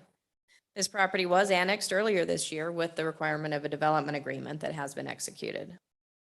The comprehensive plan future land use map designation is mixed use commercial, high density residential, and mixed use residential in the 10 Mile interchange specific area plan. The proposed preliminary plat consists of 25 buildable lots on 36 acres of land in the R40 and CC zoning districts. The plat is proposed to develop in 2 phases, with the portion east of the Kennedy Lateral developing first per the revised phasing plan. This is just opposite of what they had originally proposed. So if you saw that in the staff report previously, it is flipped. West Cobalt Drive, a collector street, is proposed to be extended from 10 Mile Road to the west boundary of this site, consistent with the master street map and the transportation system map in the 10 Mile plan. The eastern portion of Cobalt, including a bridge across the Kennedy Lateral, will be constructed on this site, and the western portion will be constructed on the adjacent property to the south prior to or with the first phase of development. The street section map in the 10-mile plan depicts this segment of Cobalt as Street Section D, which is a residential collector street with 2 travel lanes, bike lanes, parallel parking, 8-foot wide tree lawns, and 6-foot wide detached sidewalks, as shown there in your bottom left of the screen there. Staff is recommending Cobalt is constructed in accord with these guidelines in the plan, which is acceptable to ACHD, provided the on-street parking is located to the west of the horizontal curve for Cobalt and is located beyond the site distance required for the access proposed on Cobalt. The applicant is proposing a 3-lane roadway with a center turn lane, bike lanes, and detached 5-foot wide sidewalk, which isn't consistent with the plan. A construction and cooperative development agreement for the construction of Cobalt has been signed between the subject property owner and the property owner to the south in accord with the development agreement provisions. However, it may need to be amended based on the required design of Cobalt. Staff has included a condition of approval in the report that the road be designed consistent with the street section in the 10-mile plan. Access is proposed via West Franklin Road, a commercial arterial, South 10-mile road, a residential mobility arterial, and the future extension of West Cobalt Drive, a residential collector street, as shown on the plat and as noted in the staff report. No stub streets are proposed to the west, as none exist to this site. The property to the west was recently developed, so unfortunately there's no opportunity for interconnectivity vehicular-wise. With development of this property based on ACHD's traffic counts, Franklin Road will operate at an acceptable level of service, but 10-mile will not. It is anticipated to go from level of service D to F, and acceptable level of service is E. Common open space and site amenities for the R40 zone portion of the development meets the minimum UDC standards for such. The Kennedy Lateral bisects this site and is proposed to be piped throughout the development. The proposed conditional use permit is for a multifamily residential development containing a total of 516 residential dwelling units consisting of 364 high-density apartments, 126 flats, and 26 townhome-style units is proposed in the R40 and CC zoning districts. A mix of 1, 2, and 3-bedroom units are proposed. Vertically integrated residential is also proposed, but it is not part of this application as it's a principal permitted use in the zone, so it's not part of the conditional use permit. Common open space and site amenities are proposed for the development that comply with the minimum standards. Off-street parking is proposed as shown on the site plan. A minimum of 898 spaces are required for the multifamily residential development. 902 spaces are proposed, which include 62 compact spaces, which are not allowed unless they are provided above the minimum spaces required. At least 58 of these spaces are required to be converted to full-size spaces in order to meet the minimum parking standards. A minimum of 31 spaces are required for the clubhouse, 37 are proposed. Staff is concerned there may not be adequate parking for the site to accommodate the guests, even with the full-size parking spaces provided. The commission and council should determine if the amount of parking proposed, which meets the minimum standards in the UDC, if the compact spaces are converted to full-size spaces, is adequate for the development. If not, additional parking should be required as a condition of approval of the conditional use permit. Conceptual building elevations were submitted for the various types of multifamily residential units proposed in this development, including the high-density apartments as shown. I'll just go through these a little bit slower so you can take a look here. These are perspective drawings of those same high-density units. These are the flats. Perspectives.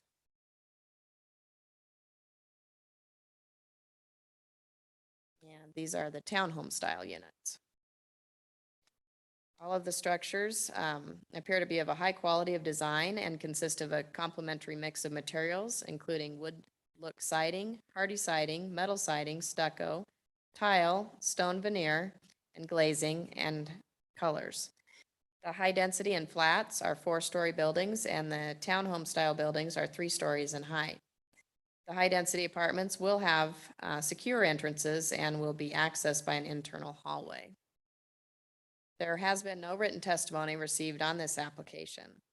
Staff is recommending approval with the conditions in the staff report, with a couple of additional specific conditions for the preliminary plat and conditional use permit that require provision of public art within the commercial and residential portions of the development, consistent with the development agreement, which requires the project to comply with the design elements in the 10-mile plan. And there are the specific conditions written on your hearing outline, but that's what they pertain to. And it isn't a new condition, it's just specifically outlining it. So there's no confusion that is required. Staff will stand for any questions.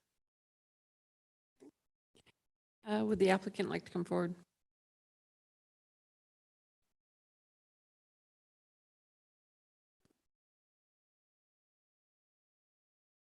Good evening, Chairman Commissioners. I'm going to do the introduction for the project. My name is Wendy Sharif. I'm a planner with JEB Engineers, and my business address is 2760 Excursion Way here in Meridian, Idaho. We're really excited to be here. We went through a pretty lengthy entitlement process to get here. We, about 6 months ago, annexed this piece of property in with a development agreement. And as a part of that development agreement, we saw you guys once and we saw City Council twice. And we have a really detailed concept plan that was a part of those hearings that we did. I think it's been really helpful to have that guiding document as we design our preliminary plat and as we put together our conditional use permit application for the multi. Our preliminary plat, what we're proposing is very straightforward and in line with our original approvals. We have a 36-acre property. We're at that southwest corner of Franklin and 10 Mile. So this is an area that's prime for development and where you want to see higher density. Commercial, when we were at council, they had us up our commercial, which I think really strengthened the project, and we reoriented the position of some of the multifamily buildings. Centralize our open space, and I think it's a stronger plan than what you saw when we first came through. The preliminary plat, what we're proposing meets all dimensional standards for the R40 area, which is south of the Kennedy Lateral, and for the CC area where we are north of the Lateral. Sonia has been great to work with. See, we've been probably about a year, we've been working on this project all together. So we're excited to be here again. We are going to bring up, we had a couple conditions we're still working through with staff and ACHD regarding the Cobalt Road section and the cul-de-sac. We will come to full agreement prior to council on that. But we're pretty close, but we're still in discussion on a couple of those points, but really pretty close. So I'm going to go ahead and introduce our project architect, Lane Borges, who's going to walk through the conditional use permit application. And we're here for questions this evening.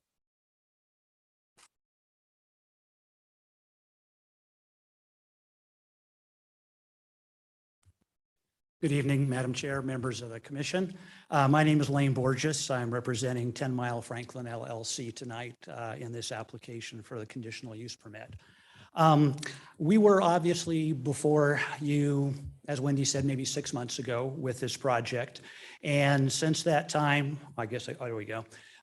We've worked through city council, as she indicated, in a couple of meetings, and there were a few, not huge, but some notable changes that I wanted to maybe just walk you through this evening in your understanding of the current proposal that's before you.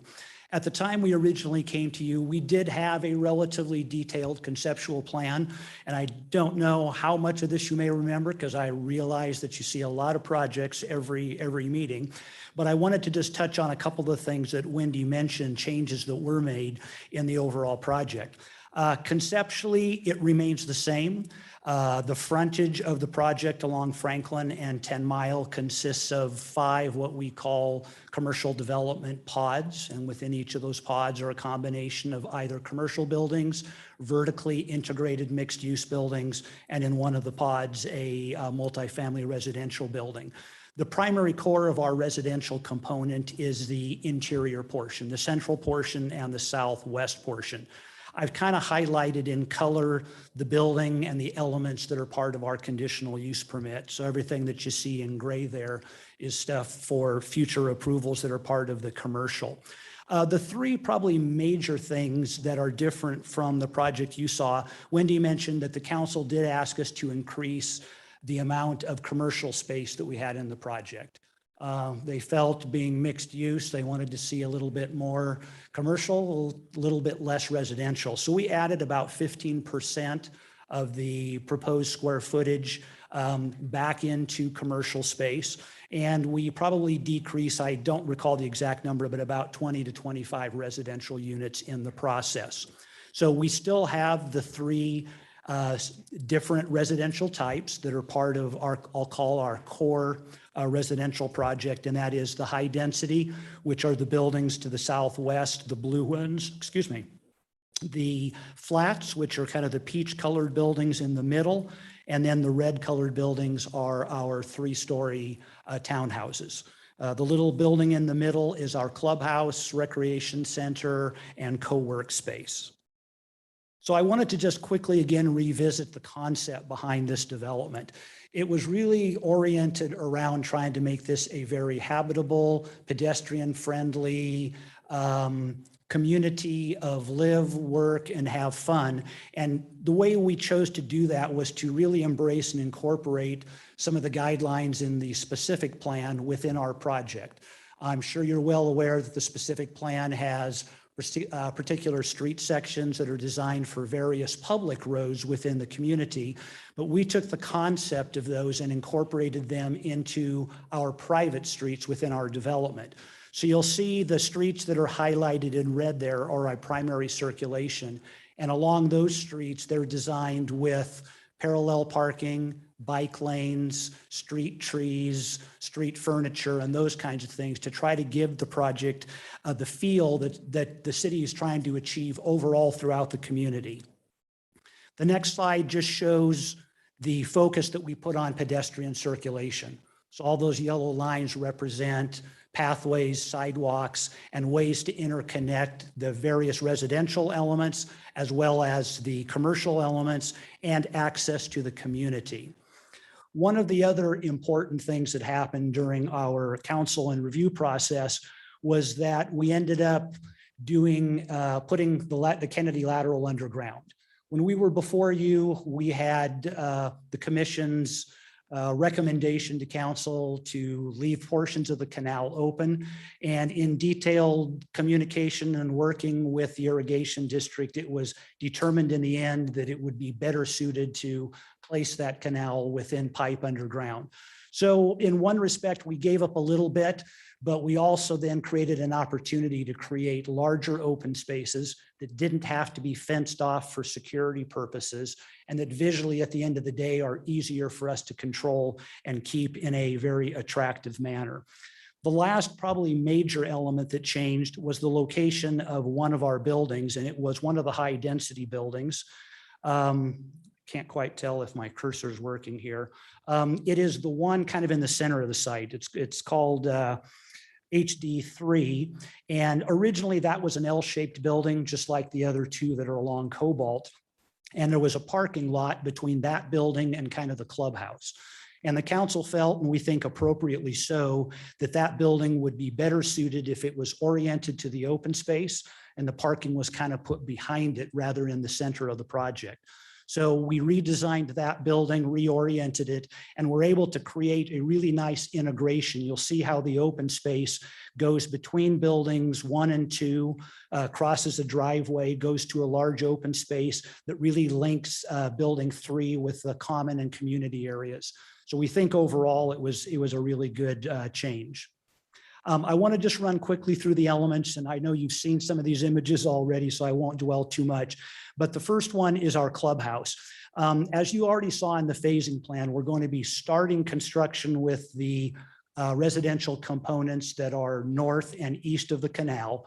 And within that first phase, we are going to sequence, we're not going to phase, but just because of limited resources, it's not really possible to have that many buildings come up out of the ground exactly at the same time.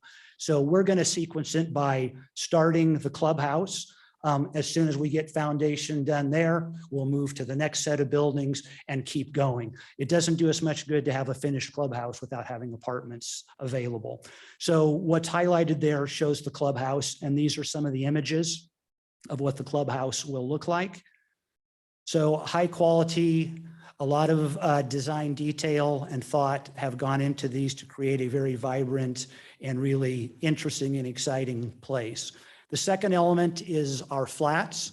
And these buildings are slightly different than the high density in that they are 4 stories, but they have parking under a portion of the first floor.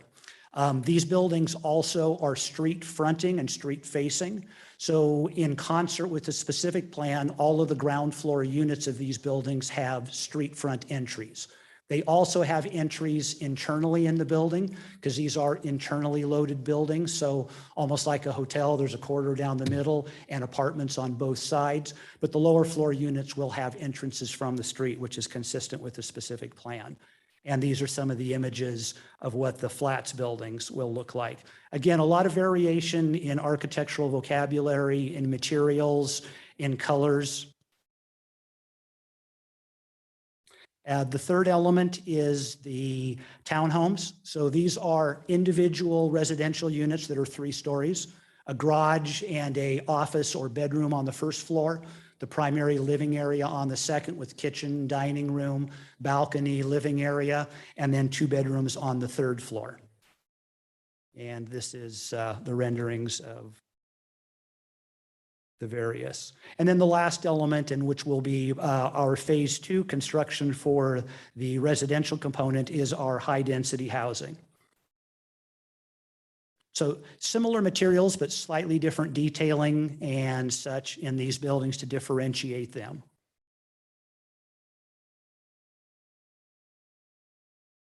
This is the building that now fronts on the open space. And that concludes my presentation. If there are any questions, I'd be happy to try to answer them at this point. Thank you. Any questions for staff or the applicant? Sure. Mr. Grove. I'll try and be brief, but all of mine are parking or transportation related. So with the apartment section, with those garages, are those intended for parking? And if so, do you have a plan to make sure that they stay parking on that apartment section? Yes, the managers and the operators recognize there's always a concern about how garages are used. And that's a part of the reason why we didn't really provide a lot more. You know, you can see if you look at the design along the western property line, we could have lined up, I guess, garages all along there. We've kind of broke it up. We wanted to provide the ability to have some garages. So some of the units will basically come with a garage at a slightly higher rent than the other units. And property managers on site will, unfortunately, have to use the word police, but will police those to make sure that they're being used for automobiles and not for storage or other secondary purposes.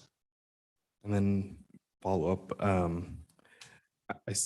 we see that, you know, in the staff report, a parking, there's some parking concerns just in the number of parking spaces that are provided. Do you have any direct response to that line of concern? Well, I guess my best response is that we've provided parking in accordance with the existing ordinances at the city. And I don't want to seem flippant or,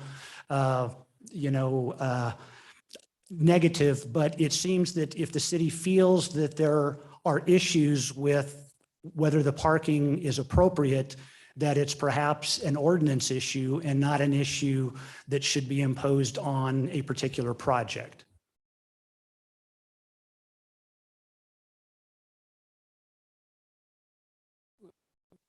Yeah, I mean, the compact spots, if I'm correct, don't count unless it's already over the amount, so. Yeah, I understand. If there was an error in the way that the spaces were designed and laid out, and there's a condition that needs to be corrected, that certainly will be.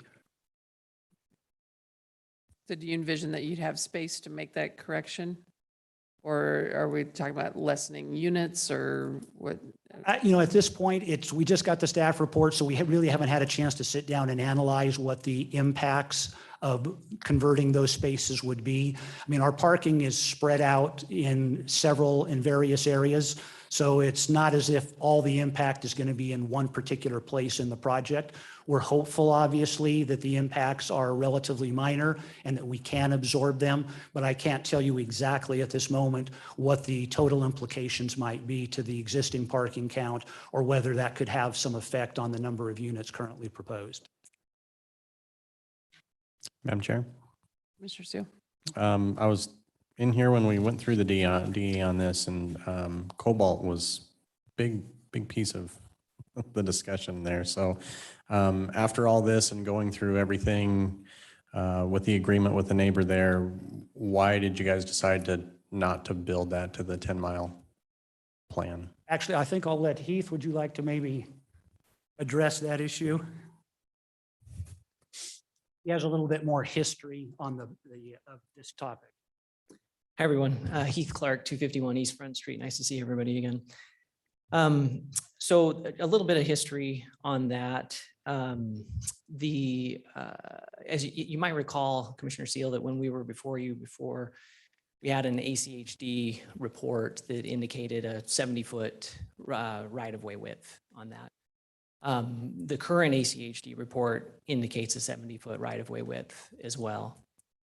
We have spent time with staff. We had conversations with staff about this during the pre-application meeting, confirming the 70-foot right-of-way width. And so we have proceeded and have had conversations with our neighbor to the south based on a 70-foot right-of-way width. So there's never been a refusal to design that according to the 10-mile interchange specific area plan. We to date have, until the staff report came out, had been of the belief that we were on the same page and that it was going to be a 70-foot right-of-way. My suggestion on that issue, Commissioner Seal, is, and this is what I've discussed with Bill, is that we look at what can fit within the 70 feet and then work that out to try to align the inconsistencies between the ACHD report and the staff report, and that we do that between now and the council meeting. With 70 feet, there is room to do a significant amount. I would like to not have everything turned sideways as a result of that, because we have been very focused on trying to rely on the conversations that we've had with staff and the right-of-way width that's been identified by ACHD. So I hope that answers that question. It's not an outright refusal, and we are going to continue that conversation with staff between now and council. Okay, and I just, so you understand the concern is that we're already talking about meeting kind of minimalistic parking standards, and we have big multifamily there where if there's no parking, they're going to park on that street. We want to make it walkable, bikeable, approachable, in all of that. So we want to make sure that that is maintained. I mean, that's why they have that. So hopefully we'll get to the agreement that incorporates all of that into it. So I'm sure staff will have some good ideas on that. Yeah, no, I appreciate that. And we will work with staff diligently between now and council meeting to get the issue resolved. Yep, I'll just leave it at that. Okay, thank you. Mm-hmm. Madam Chair, Mr. Lorcher? when I looked at this design, it all looked really nice except for flat number 3. What was the reasoning? I understand that you wanted to put more housing in there, but you have 4 or 5 commercial lots and then residential lots in the same. And then there's a street and then all the residential's on the other side. This seems kind of an awkward space for the flats to be one on one side where it's all commercial and then have your residential all on the other side.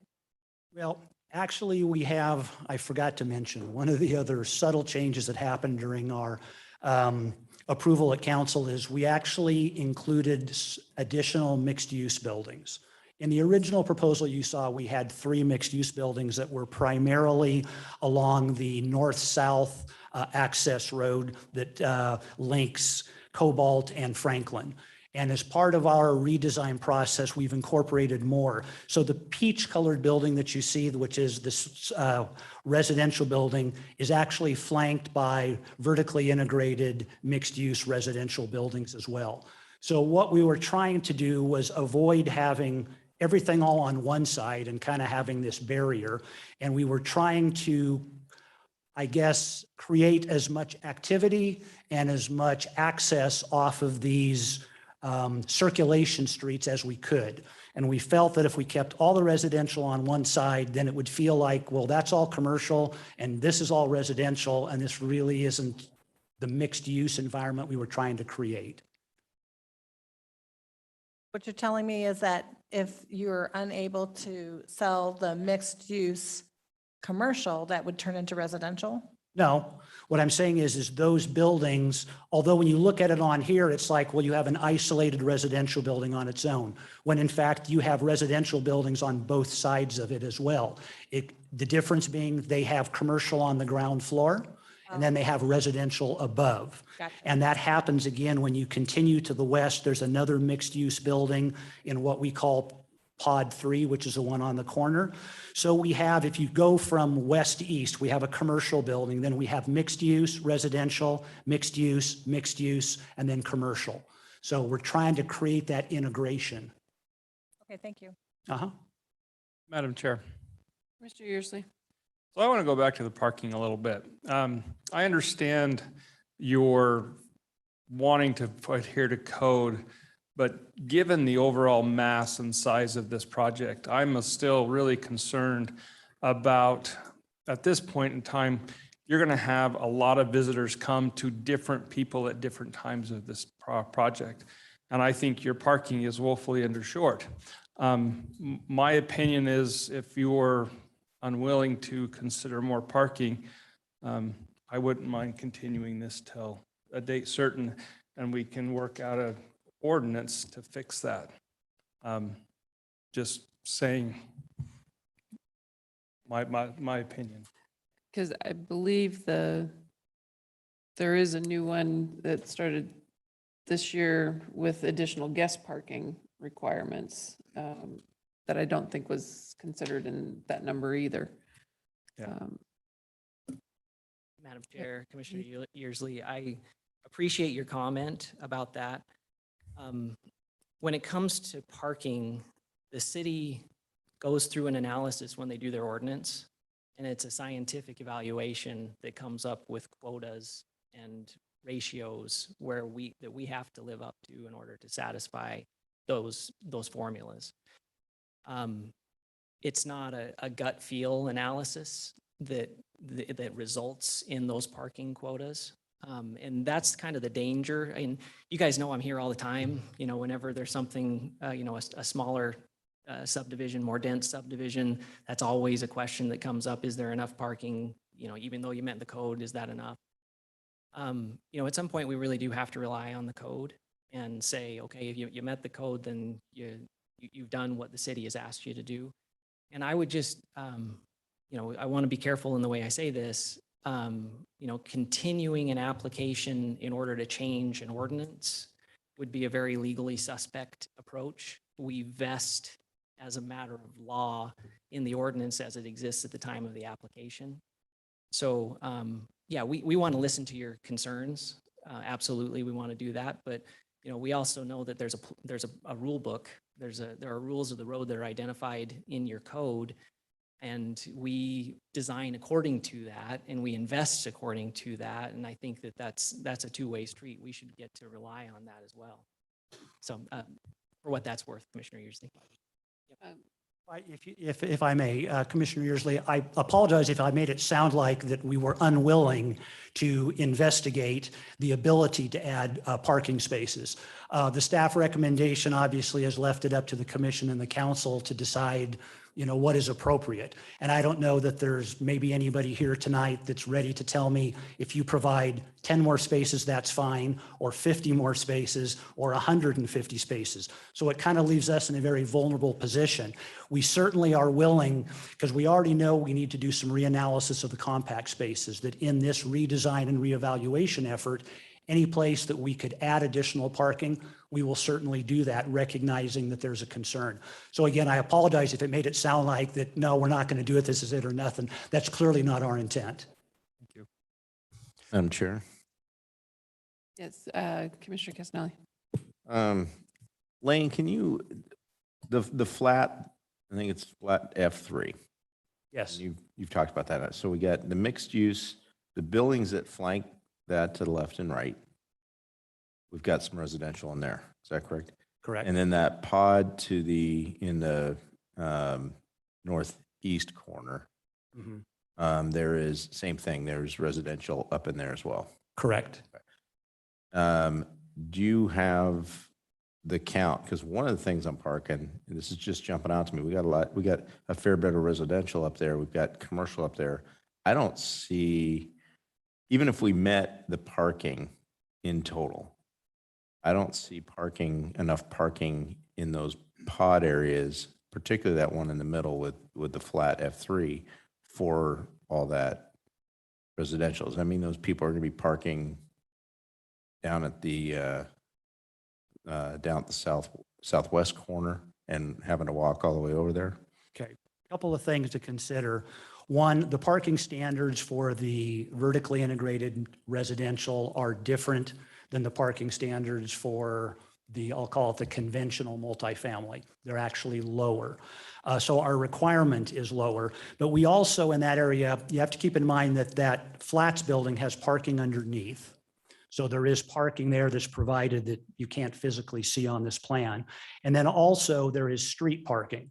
So everywhere we have street frontage, we have parallel street parking as well. So the totality of it isn't just the spaces that you see behind the building. It's the combination of those spaces, the spaces under the building, and the surface spaces along the street. And it's a fairly lengthy street section. There's a fair amount of street front parking there for those uses.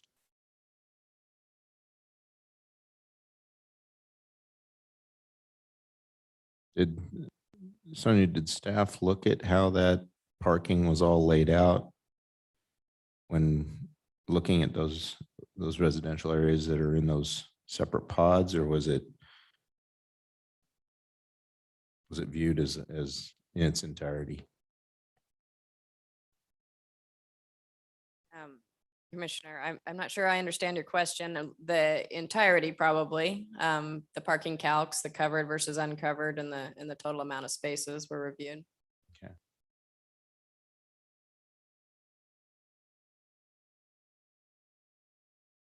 Madam Chair. Commissioner Seal. A little bit on the parking, and we touched on it earlier with the garages. There's a lot of, I can't say a lot of spots. There's quite a few spots that are garages, and that's my mind has been changed on garages, to say the least. I used to think that they would come with, kind of a higher tier place, which they tend to, but people still just fill them up with junk and park somewhere else. So would you be willing to eliminate the actual garages and replace them with just covered parking?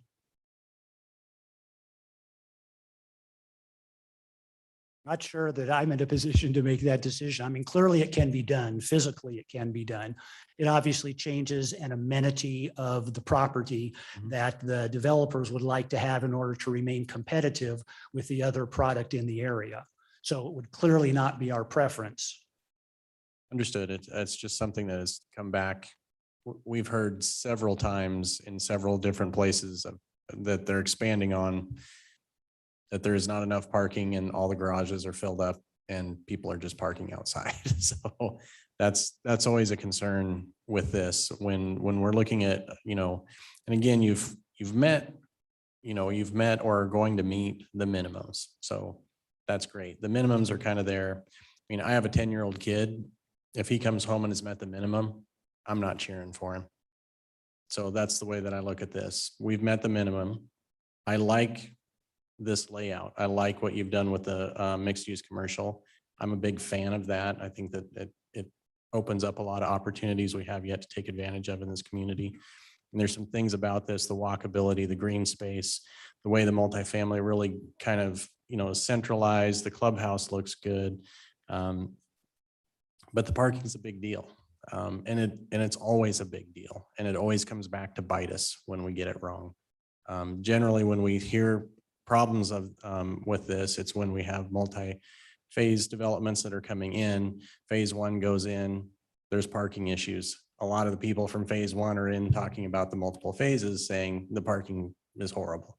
You got to do something about the parking. You have to do something about the parking. So this is our one opportunity to do something about the parking and hit something a little bit. I mean, if we want it to be upscale and we want it to be all those things, provide more than the minimum.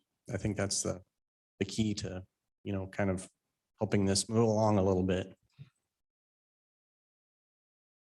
Madam Chair, I want to go back in the conversation about 3 to 4 minutes and Commissioner Yearsling's comment / question and Mr. Clark's response. I'll invite our planners to jump in too. So I would agree with Mr. Clark that the idea of continuing the hearing in order to amend an ordinance would not be a viable approach and would not be recommended by staff or by the city attorney's office. But I would add to that conversation, this is a conditional use permit, and you certainly do, both the commission and ultimately the council in this instance, you do have some discretion relative to the conditions placed on the project, and some of the issues that the commission has highlighted today are all certainly appropriate topics in that context of placing conditions on the proposed project. So that is within your purview, and you certainly can address those in the conditional use permit process.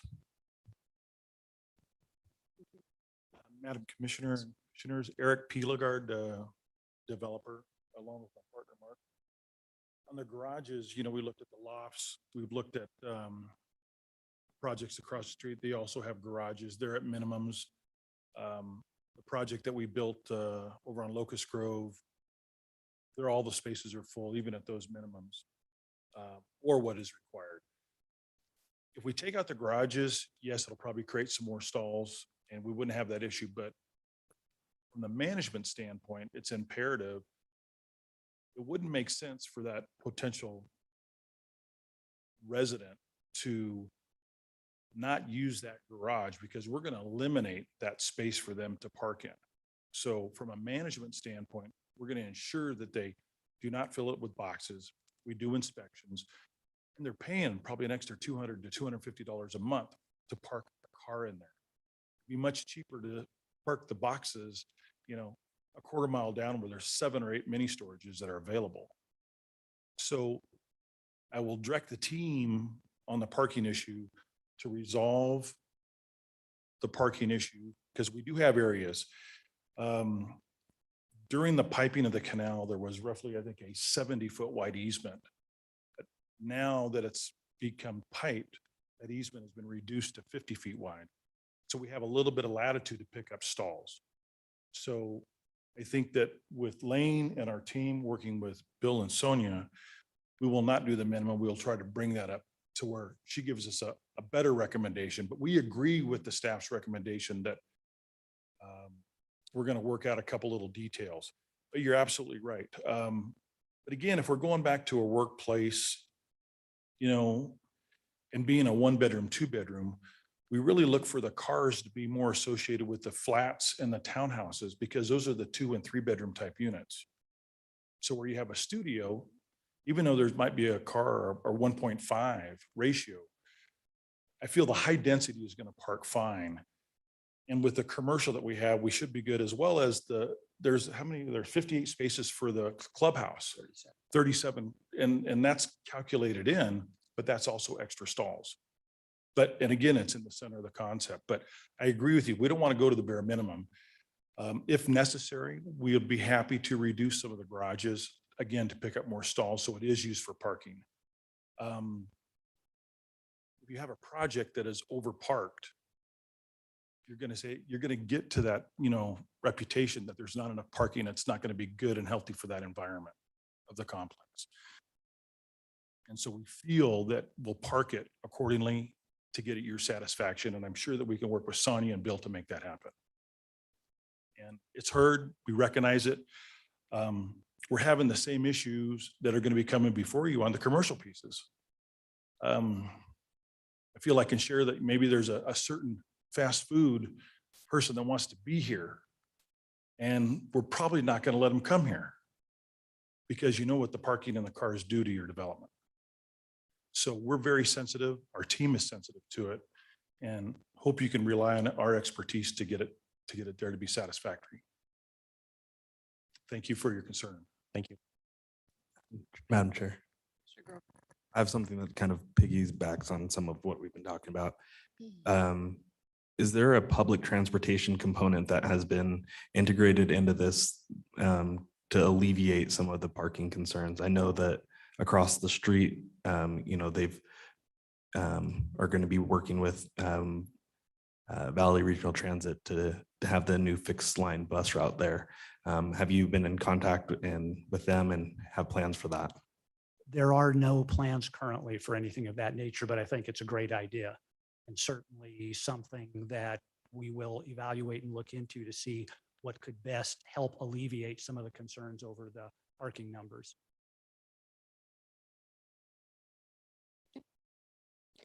Any other questions for staff or the applicant?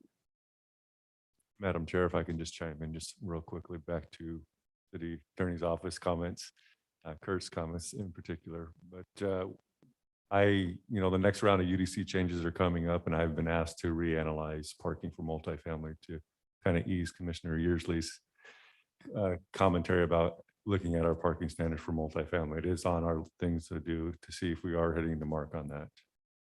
As far as the road alignment and some of those changes that you want to see, I want to be very clear on the record that it's really the off-site portion of Cobalt, not the portion that's part of this development. So it's really right where it runs in front of those high-density apartments. And we can be flexible. So I think there is a good compromise there. Let us work that out with the applicant, ACHD, all of us get on the same page and make sure that we get an appropriate road section that is both safe for bicyclists, pedestrians, and potentially additional parking based on what I'm hearing from the commission tonight, some on-street parking. I think that can be achievable with some of this right away here. So let us work that out, get on the same page and take that forward with City Council. And then like the applicant said, the parking, as you know, we did change some of the parking standards. So now studios do have a one stall parking requirement. We have guest parking, 1 stall per every 10 units. And then also, I don't know if the commission is aware of this, but we now allow storage to be counted as an amenity in an apartment complex. So you can also have that as part of the development. So just keep that in mind too, that you may start seeing some of these come forward where they have garages / storage units for the residents, so they can keep all of their stuff on site and still meet the code, of course. But that's all I had to add. Thank you. Madam Chair, I have a question. Commissioner Grove. This is a question for staff. I don't understand the service level portion from ACHD from D to F and what that means. And could I have a little more context on just what that means? I'm assuming that there's nothing we can do with that, but I guess more context. Well, Madam Chair, members of the commission, certainly we're not transportation authorities. We lean on ACHD to do that. But we all understand we're going from a D to an F means the road's failing, essentially. We've got more capacity than what the road can handle. And that's why going back to your point about having transit, having people live and work in the areas is important. And that's what the plan was built around. I know Commissioner Yearsley is more versed in transportation issues, so maybe he can add some context to it too. But essentially, as we continue to grow and improve more developments in this area, that road will continue to have more and more issues moving traffic. And I know the applicant's working with ITD to try to alleviate some of those concerns and make some of those improvements. But hopefully they'll be able to get that worked out in conjunction with other developments that are also coming your way very quickly. Madam Chair. Commissioner Usually. if I may. When they talk about level of service like A to B, they measure the amount of delay, particularly at intersections. And they have I don't know the actual timeframes, but like for an A has a certain amount of weight at an intersection, where F has a significantly longer weight at an intersection. So basically it's, what we're meaning is this becoming more congested and you're going to have longer times to get through that area. It's really what it comes down to.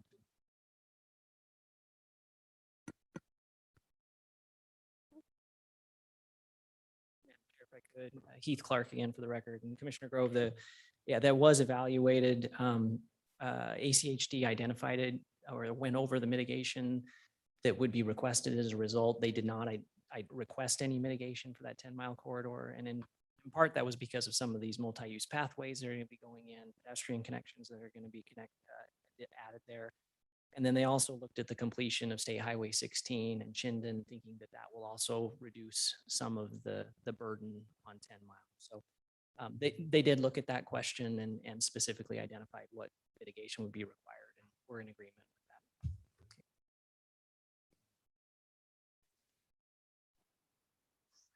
Madam Chair. Mr. Wheeler. Yeah, I just wanted to reiterate for the applicant was, I think a lot of the concerns that I'm hearing being brought up from my fellow commissioners has more to do with making sure that this project stays viable and that the second phasing that we don't hit an obstacle to where all of a sudden more and more units have to be taken out, more and more amenities, more and more parking, and it adds into a congestion level to where it's just not going to be enjoyable for the residents that are there. So, those are good things to just heed and understand, especially at a very, it's going to be a major intersection moving forward. I like the use of the land. I like the use of the buildings. I'm to an agreement a little bit with the parking, and hoping that will be resolved, or sounds like there's some interest in trying to mitigate that. But I'm also hoping that a little bit of the traffic flow issues as this just becomes busier and busier with the commercial that's going on over on the east side and actually on the west side too, that it's just a long time viable project, just as you guys want that to be too. And it's just kind of having some heads up on some of these concerns. That's all. Madam Chair, Commissioner Wheeler, thanks for your comments. Maybe it's just a couple of other logs to throw on that fire. One of the things that we want as we're doing, looking at really important pieces of real estate within the city is the opportunity to have a mix of uses so that people don't actually have to get in their car every time. And, this is one of the more prominent developments that I can think of in quite a while that has that mix of uses, different types of homes, different types of business opportunities. But in terms of the governance of it, I just want to point out too that a lot of the parking that we're talking about here with these uses is counter-cyclical. So there is going to be an opportunity where people are leaving the business areas, that more parking might be opened up for the residential and vice versa during the day while people are out to work. And this will also be cross-parked through the entirety of the project, and maybe that helps answer Commissioner Sinelli's question about that area in particular being underparked, where there will be the ability to park in other locations within what is a fairly large project with quite a bit of parking. So hopefully that helps to address some of the issues.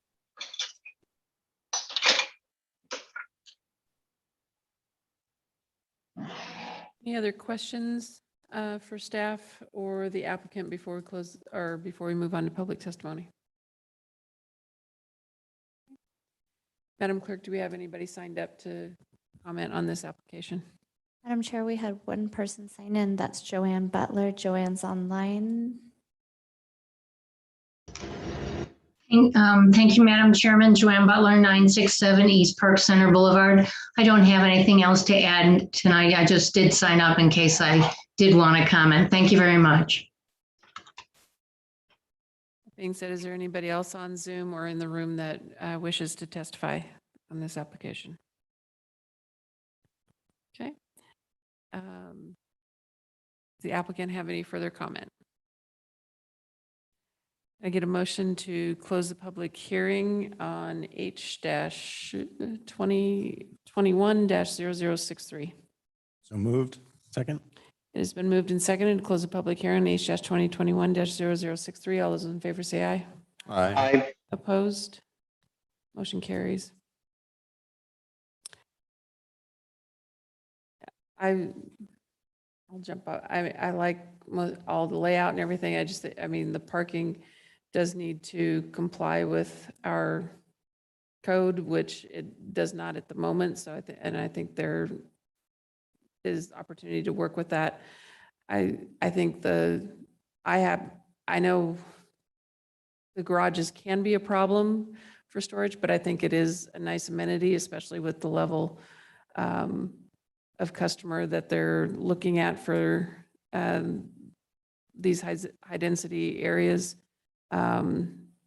May appreciate the garages for their cars. But I would like to see absolutely that they work towards having enough regular size parking stalls. And then obviously working on the issues with Cobalt. But I think that's something that it sounds like that can be handled between now and council.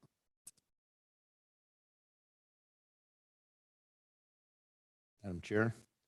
Mr. Castanelli. In all, I mean, it's a neat project. There's a lot of great aspects to it. Where it's going to go. I've got multiple concerns though. Commissioner Seal brought up hitting the minimums on parking, and parking it's once it's done, and you can't, I mean, it's difficult to add more. We're just at we're barely at the minimum, depending on how we look at those compact spaces. I would love to see more than just the minimum. One of the issues that I have with the garages personally is the garages that are there are all the way across the lot. So if somebody is in the building, they're going to pay additional for a garage to have to walk clear across the parking lot. To me, that seems like a recipe for storage, even though the applicant brought up the fact that they're going to be a couple $100 more. They're going to pay a couple $100 to put boxes in. I think people do that all the time. The other big concern I have is the level of service on 10 Mile. And if this project will create a level of service that's unacceptable, just this project, once it's built out, and we're not even adding in everything else that's in the pipeline and that will come down the road, which is going to turn 10 Mile into a parking lot, especially at peak hours. It already is. If anybody in this room drives that at peak hours, it's already very difficult to navigate. What the applicant brought up and comments in ACHD's comments were that they're hoping that Highway 16 will take some of that off. We can't assume that. We also, and then the mitigation effects, where there really is none. I think the mitigation that ACHD called out for were pedestrian and bike pathways. Well, that doesn't help the traffic flow. So I've got concerns. I think it's a great project, but I can't get behind approving the CUP tonight. I think it needs to be tweaked. All in all, I like it. It's in a good direction, but it's a huge project, and I think it just needs some more fine tuning.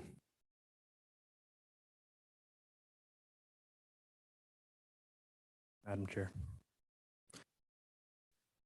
I think, we've belabored the point of parking for the most part. I think there's definitely room for improvement. However, I think it's more tweaks than really massive overhaul. And so I'm okay with it moving forward with the expectation that we build something in that, it's addressed and we probably lay out what we're asking for. I think that adding a public transportation plan into this is going to be pretty important based on all of the conversation that we've had tonight. I do like the layout. I think the integration of the open space really helps pull the project together. And I'm a big fan of mixed use. And I like that, as you were indicating in the presentation tonight, that it's not residential one side, commercial the other, and calling it mixed use. You've done a good job of integrating the mixed use piece. Clubhouse, the amenities, they look amazing. I think, there's room for improvement. I don't think for me it's going to hold it up, but I do think that there's changes that need to be addressed.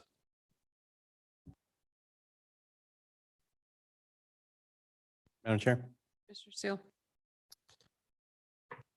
Yeah, I like the project overall, like I've indicated before. I'm hoping that we don't eat up too much of the, nice amenities that are out there as far as the walking paths and the, just the openness of some of that space in the middle. I really like that. I think that's a great amenity in and of itself. Honestly, I'd love to see this project somewhere South Central Meridian. Everybody I talk to is just dying for a Target or another store or restaurants down there. So seem to be getting plenty of them up and above the freeway. Just my own personal commentary on that. In case anybody's looking at Developers listening. if any developers are listening, that's a lot of the feedback I've been getting. Yeah, and I mean, I'll just say parking because we've said it enough. I think you guys have heard that, and you'll work with staff. In fact, we'll probably provision it that way, as well as the Cobalt Drive issues. So I have to drive 10 Mile Road a lot. The reality is it's going to become the next Eagle Road where, when I moved here in 95, Eagle was how you got around. Now I don't want to be on Eagle Road unless I have to be. It's just very congested. That's the price of growth, I think. So, I mean, the indicator is that yes, that's going to become more congested. We're going to have to probably wait for more than one light change in order to get through the intersection at peak times. Not ideal, not something I want to deal with, but it's the road that we have. And I don't see how much more they're going to improve upon that to make it much bigger, more manageable. So it's disappointing, but it's what we got.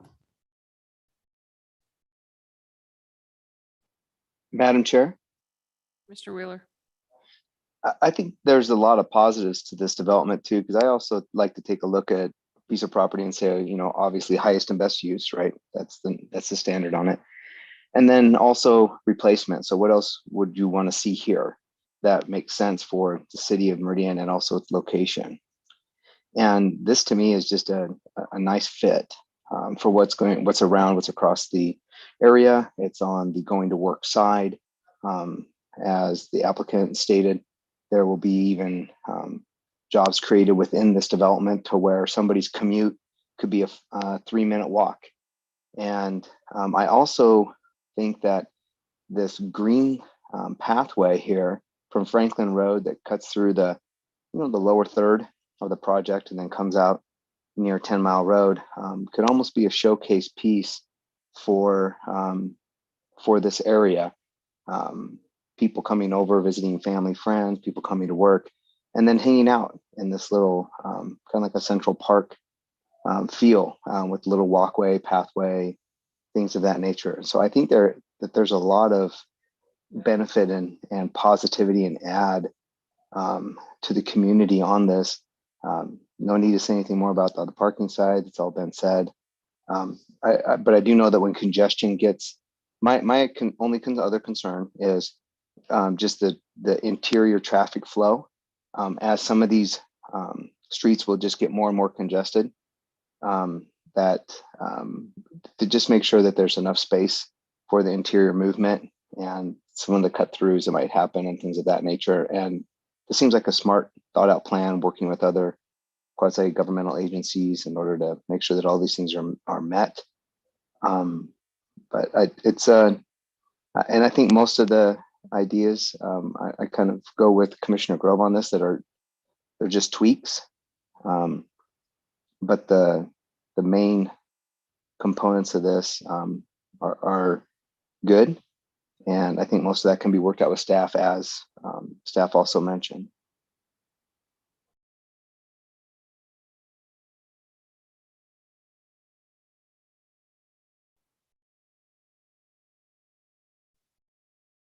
More comment? I already said my comments, so I'm good. Motions? Madam Chair. Mr. Seal.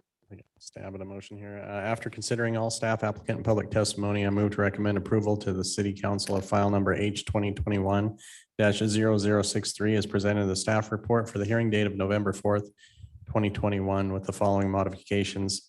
The applicant work with staff to reconcile the differences on the offsite portion of Cobalt between a 70-foot right-of-way presented by HCHD and the 10-mile specific plan. And they also work with staff to improve the parking ratios to get them to a better standard. Second. It has been moved and seconded to recommend approval of H 2021-0063. All those in favor say aye. Aye. Aye. Opposed? Hey.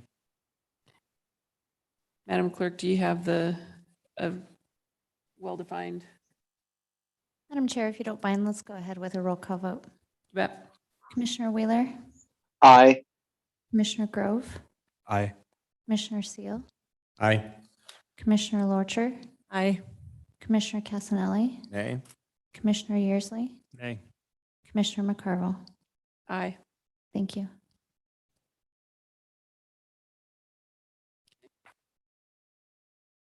One last motion?